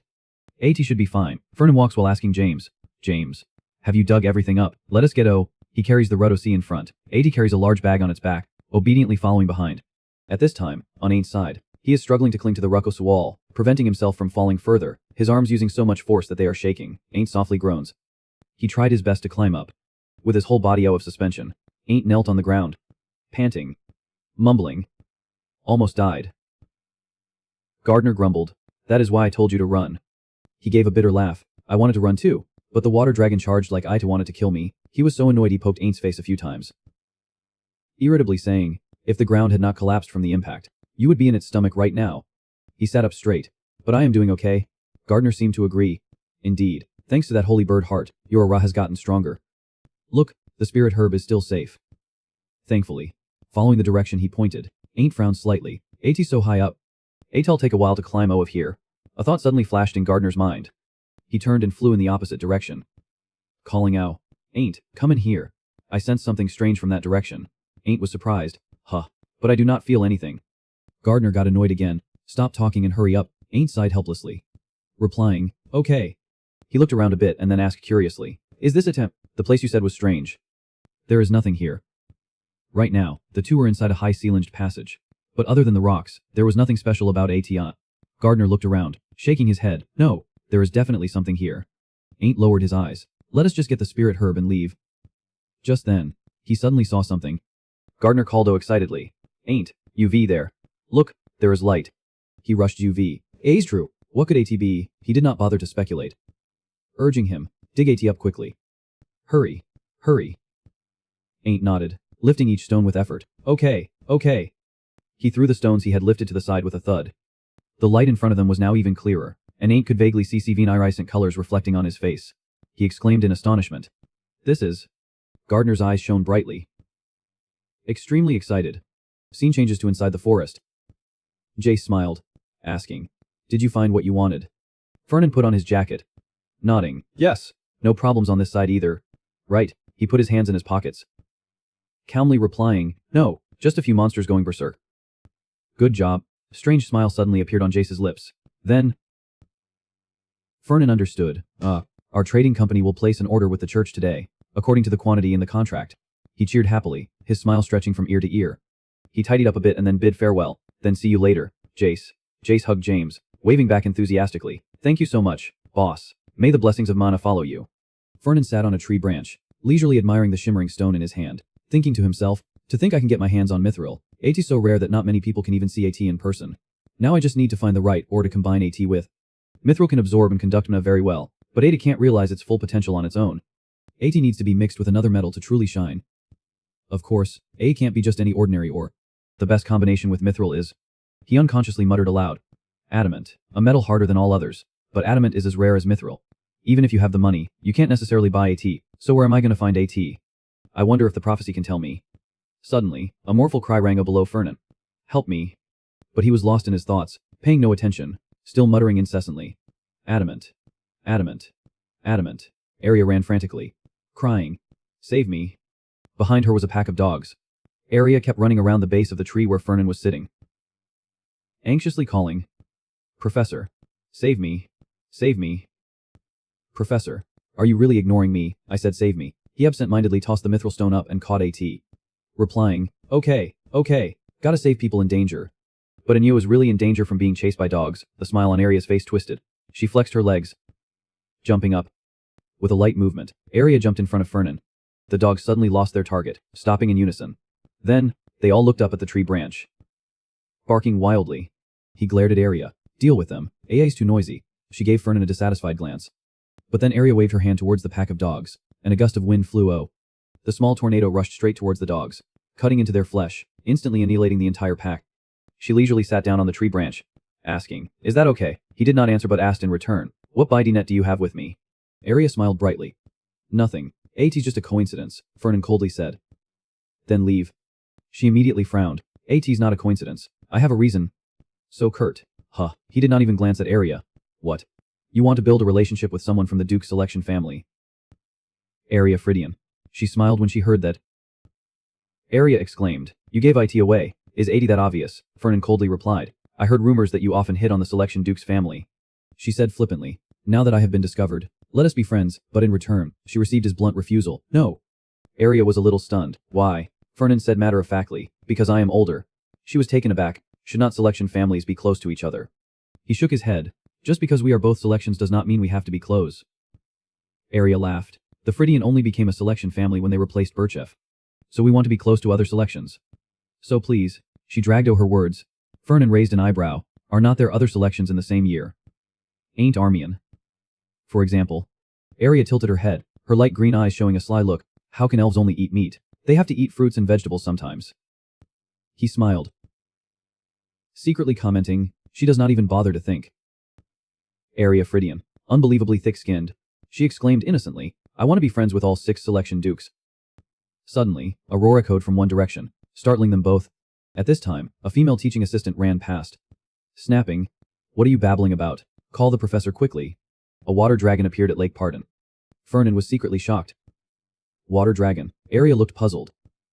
Water dragon. That is weird. Why did AT suddenly appear? Right. You.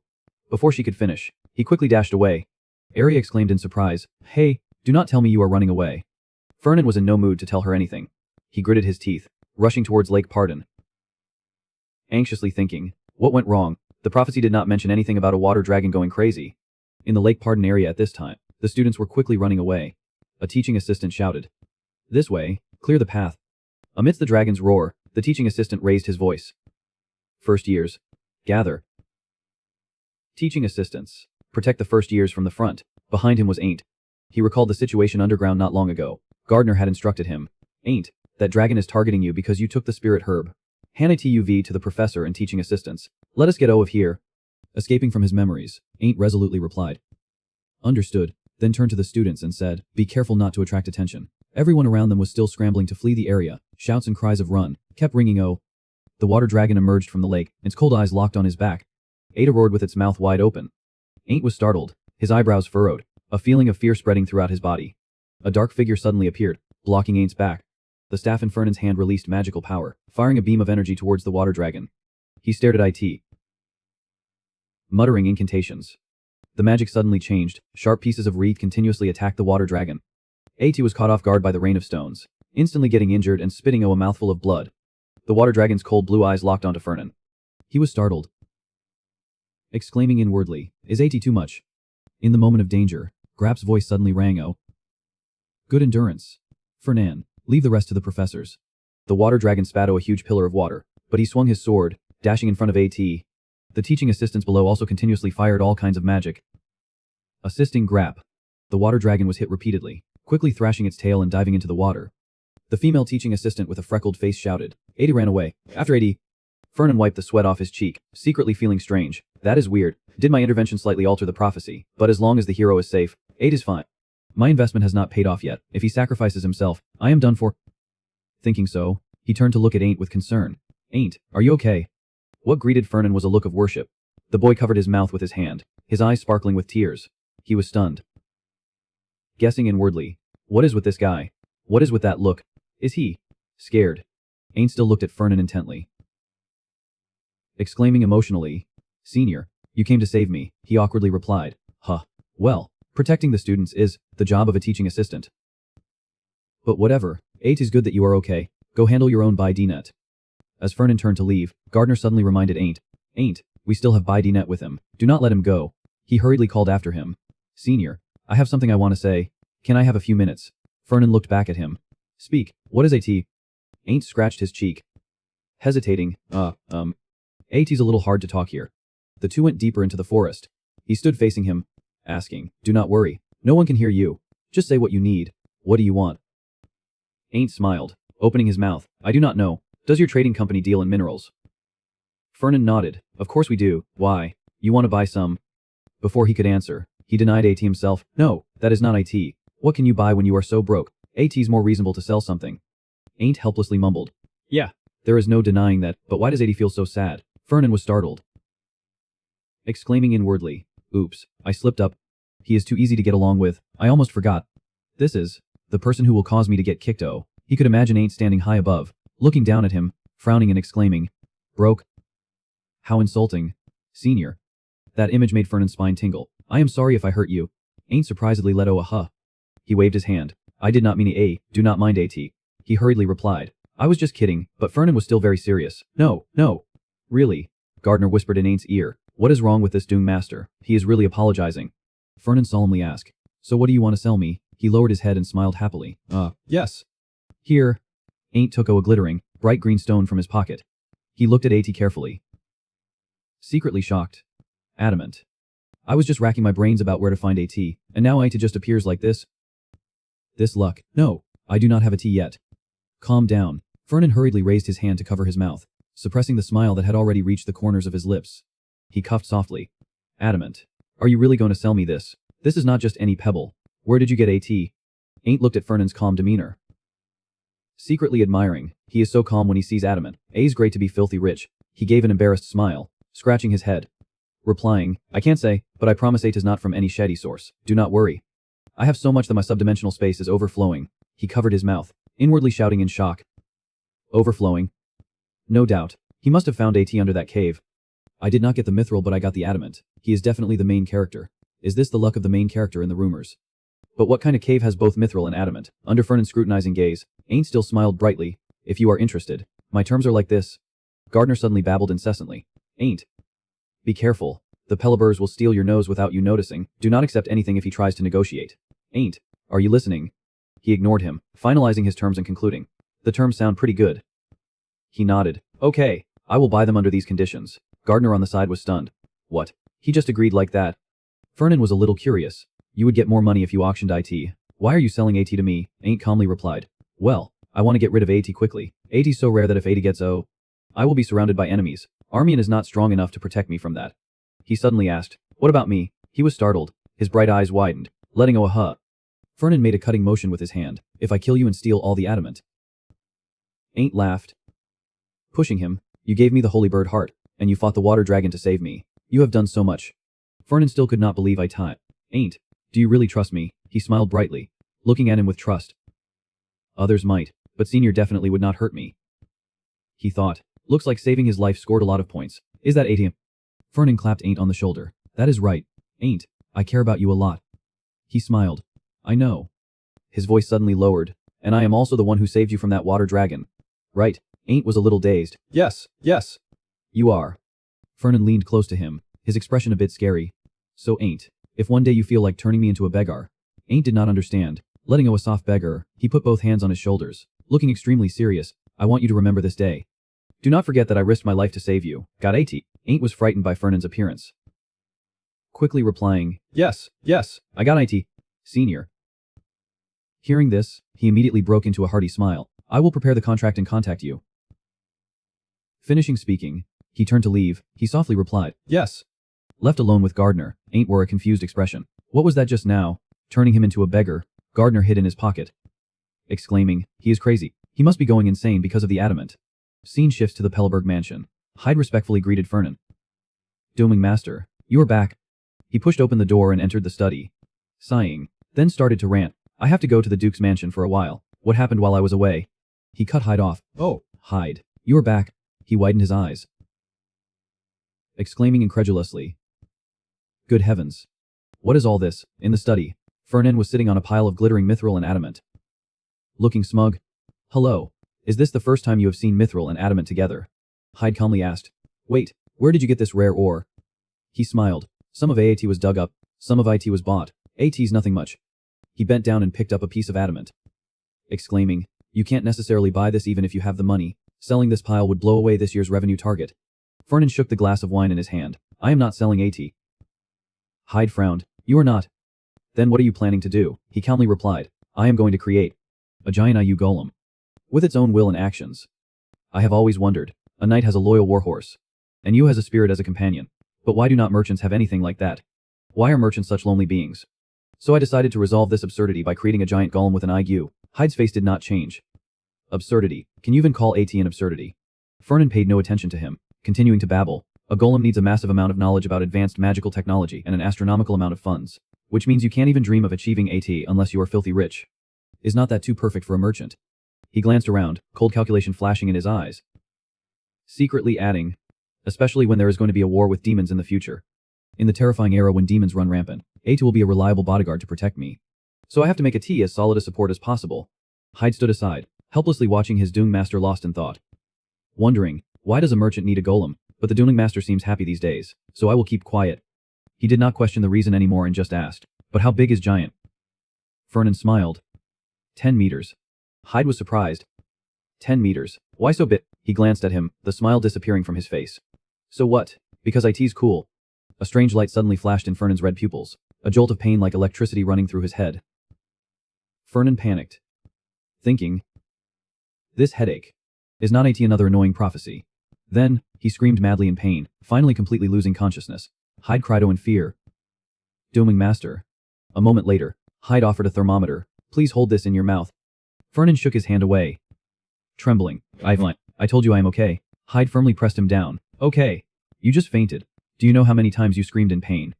I am checking your temperature, so please hold this in your mouth for me. Finishing his words, he bluntly shoved the thermometer into Fernan's mouth.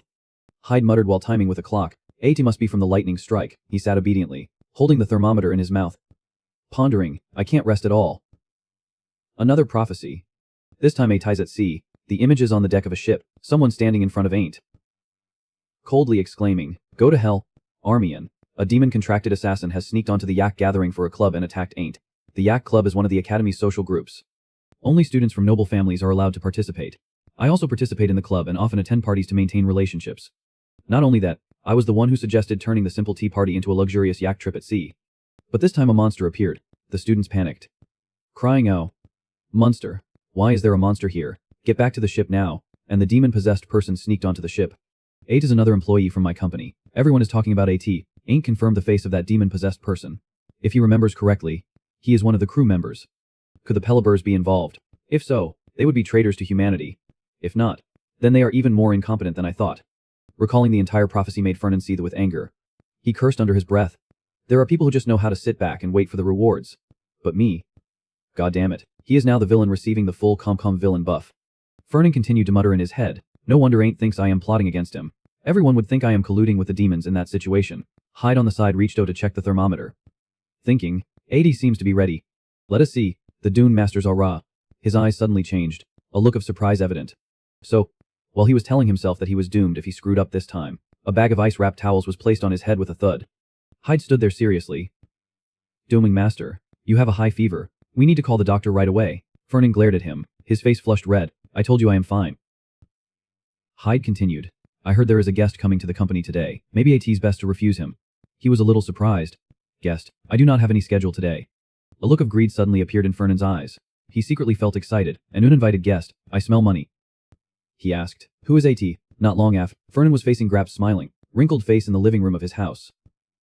Professor Grapp. You want to sell the corpse of the water dragon. The one that appeared in the first year's practical exam. He smiled. Yes, I spent a lot of effort defeating A-Tai. People always say the Pellebergs underestimate me, but I know you are not like that. He thought. Good news is here. The water dragon has many uses. Thinking so? Fernan asked. But is AT okay to approach a student directly like this? Grapp gave a sarcastic smile. The one who always bribes teachers is asking that question. Why did you ask Professor Rosalia if there were any temporary teaching assistant positions of Beef? She is very strict about following the rules. Just come to me next time. You know that, as long as you bribe me, I am very easy to deal with. He reluctantly said to himself, you can always ask to be a teaching assistant. Why do you need to bribe? He grinned again. Besides, this is an official proposal from the school to your family. I am just here as a representative. I contacted your family. They told me to contact you. Fernan understood. So that is a T. There are indeed a few parts I am interested in. Grapp crossed his arms. Leaning back, I am not selling a tea by parts. If you want to buy a tea, you have to buy the whole thing. Fernan slowly lifted his teacup. Then that is different. He emphasized, AT's a water dragon. Every part is valuable. Fernan secretly agreed. That is right. Its teeth and bones are extremely hard, very suitable for making weapons, and its blood and eyes are rich in mana, ideal materials for alchemy. But in Bidinut, a merchant's pride lies in maximizing profits. Seeing that he was not moved, Grapp turned to leave. If that is the case, then I will have to sell A-Tai to another family. Fernan was still calm. I heard that with creatures caught in the academy. The money from the sale will all go into the professor's research fund. Would not your side also benefit if you sold a tie at a good price? His expression instantly brightened up. You want a good price for your own benefit. Right, okay. What do you want? He leisurely replied. I want the exclusive rights to sell boats to the academy. If the academy wants to buy boats, they can only buy them from the Kim Kwai Trading Company. Grapp was taken aback. Boats. What does the academy need boats for? Do you really want that? Fernan smiled. Of course. He added in his mind. Not needed now. But AT will be soon. After the monster attack, the yak will be sunk. The incident in the prophecy, the noble children floating on the sea, will make the academy realize the need for naval warfare training.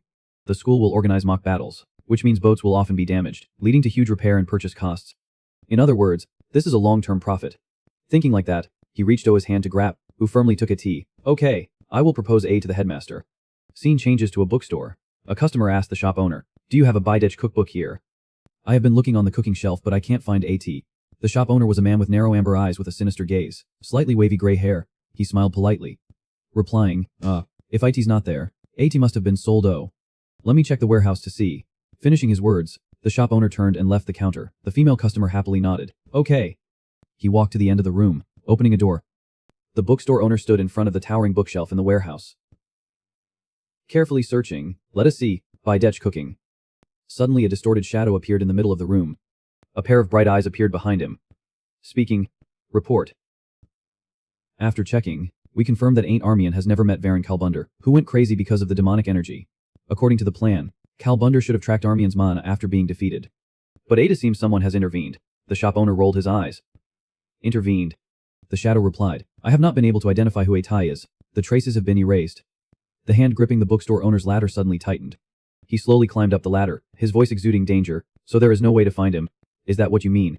The shadow hurriedly assured. No, I will definitely find another way. The shop owner dismissed AT. Forget AT. We only have to do that as a last resort. Just focus on the next plan. The shadow bowed his head. Understood. The bookstore owner took down a thick book. Muttering, but AT's strange. If Kalbunder collided with him, he should have recognized the demonic energy immediately. Why has not the academy said anything? Even the traces have been erased. Could AT be a coincidence? Or is AT intentional? One of his eyes unconsciously turned dark red. His pupils dilated. That gaze was completely the gaze of a venomous snake. The shadow asked in a deep voice. Cautiously, so that means someone knows about our existence. The shop owner replied. Impossible. If someone knew, the world would not be so quiet. I think AT's just a coincidence, but AT's best to be careful. Since we are lacking power, if we are discovered, the future plan will be pushed back. The shadow looked at him. Understood. The shop owner emphasized. Furthermore, eliminating Ain't Armian is the top priority. Since entering the academy, his growth has been unbelievable. Even if I do not know exactly how, this must be because of the first emperor, that damned descendant. So the next plan must succeed. If Ain't Armian gets stronger, AT will be a problem. Do not disappoint me a second time. A red light flashed in his eyes, full of threat. The shadow slowly disappeared. I will pay attention. The shop owner pushed open the warehouse door. Walking out, speaking to the waiting female customer. Madam, I have found the Bidetch cookbook. He smiled, handing the book to the girl. After paying, the girl happily left the bookstore. Thank you, have a nice day. Not far away, Fernan lifted a glass of wine. asking the person opposite him. You sense demonic energy. Where? When? Luna added sauce to the dish while replying. Exactly 3 days ago. Around dinner. About CVN of the clock. I think. I was with Bella at the time. He searched through his memories, asking. Bella Hone. 19th rank in the second semester of the night department. Right. She nodded. Yes. That is Bella Hone. Fernan continued to press. What was the situation like at that time? Luna slowly chewed her food, starting to recall. At that time. 3 days ago, Bella requested a challenge. She said she felt her skills had improved and wanted to confirm AT. Usually we practice with wooden swords, but this time she wanted to use Rio swords. I do not know if she got some elixir, but she was very confident. And AT was not just for show. Bella's sword was heavier and fiercer than before. She really had improved. Bella had used a powerful sword to push Luna into a disadvantage. She continued to tell, AAT's not just the strength. When Luna dodged and counterattacked, her sword pressed close to Bella. Luna took a breath, and her body was also faster, enough to avoid my attacks. At that time, she had said to Bella, AT's really different from before, stronger and faster. She laughed happily.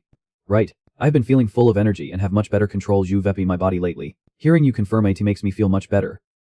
Alright, I am coming. Finishing her words, powerful magic immediately surged, covering Bella's entire body. Fernan let out a mocking laugh. So you lost? Luna angrily exclaimed. No, I have not finished telling this to Rai yet. She recalled the scene that day. Bella's swordsmanship used the weight and strength of the sword. Compared to other swordsmanship, its destructive power was very great. But due to the weight and size of the sword, when the opponent gets too close, the limits will be revealed. But at that moment, Luna stopped talking. At that moment, I saw a red light suddenly flash in Bella's eyes. Luna felt the demonic energy and an extremely oppressive sense of danger at that moment. Instinct made her quickly retreat, just barely escaping a powerful sword strike from Bella. Luna slid backwards, quickly stabilizing her body. She lowered her head, looking at the cracked ground under her feet, with a complex expression. Bella was startled and exclaimed, I messed up. I do not think I have controlled Itai yet. She scratched her head and laughed. After finishing telling her Sef to Rai, Luna skewered a piece of food and put Itai in her mouth. That is the Sef to Rai. Fernan frowned. Are you sure AT was demonic energy? She grumbled with dissatisfaction. There is no way I would forget that cold and disgusting aura from my encounter with Barian. Even if IT was just for a moment, I am sure AT was demonic energy. He asked. What is Bella's condition? Luna looked out the window. Completely stable. There has not even been anything unusual after that fight. Unlike Barian, there are no abnormalities in her appearance, and there are no signs of memory loss. So I wondered if I was mistaken. Fernan raised the glass of wine to his lips. So did you check? She nodded. Yes. A2 is demonic energy, and Bella is my best friend. We have been playing together since we were kids. I can't just stand by and watch him turn into something evil. I thought you could help, so I came here to talk. He bowed his head. I do not have a perfect solution, but I will try to find a way. Luna looked at Fernan. Thank you. He also looked into her eyes, a sharp look flashing in his eyes. But, I'm just asking out of curiosity. Is that really delicious? Steak and chocolate syrup? She happily nodded. Yes. AT's very delicious. Scene changes to Fernan's office. He leaned against the desk, carefully flipping through a file. Dormitory. Classroom. Training hall. Training hall. Library. Cafeteria. Typical daily schedule. Like that bastard Barian, there are no suspicious contact signs at all. Fernan sank into thought. Moreover, unlike Barian, Bella did not experience any traumatic events. She is smiling and friendly with others. There is no way there could be a gap for demons to invade. But if what Luna said is true, Bella really did use demonic energy. Then the only common point between her and Barian is that neither of them has ever met and made a contract with a demon. So the demonic energy seeped in without them realizing AT, while there was no interaction with demons. Is that possible? Maybe Luna was wrong. AT was not demonic energy. His pupils unconsciously widened. That headache suddenly appeared again. Fernan clutched his head in pain. Cursing inwardly, damn A. Not again. This time, the images in his head became much clearer. Fernan thought. This is. The sky is blood red, the stench and demonic energy. Monsters everywhere. People who have lost their minds are running around. They are all students of the academy, residents of the island. I can see Ain's troubled face. This scene is so familiar. As he got closer, Fernan heard him say to Gardner, they are acting strange. He looked around. I do not know when the demonic energy has invaded the bodies of the students. With the descent of the demon Andromalius, they begin to awaken. Fernan exclaimed in surprise. Andromalius. So this, the academy is no different from hell now. This is the moment Andromalius descends.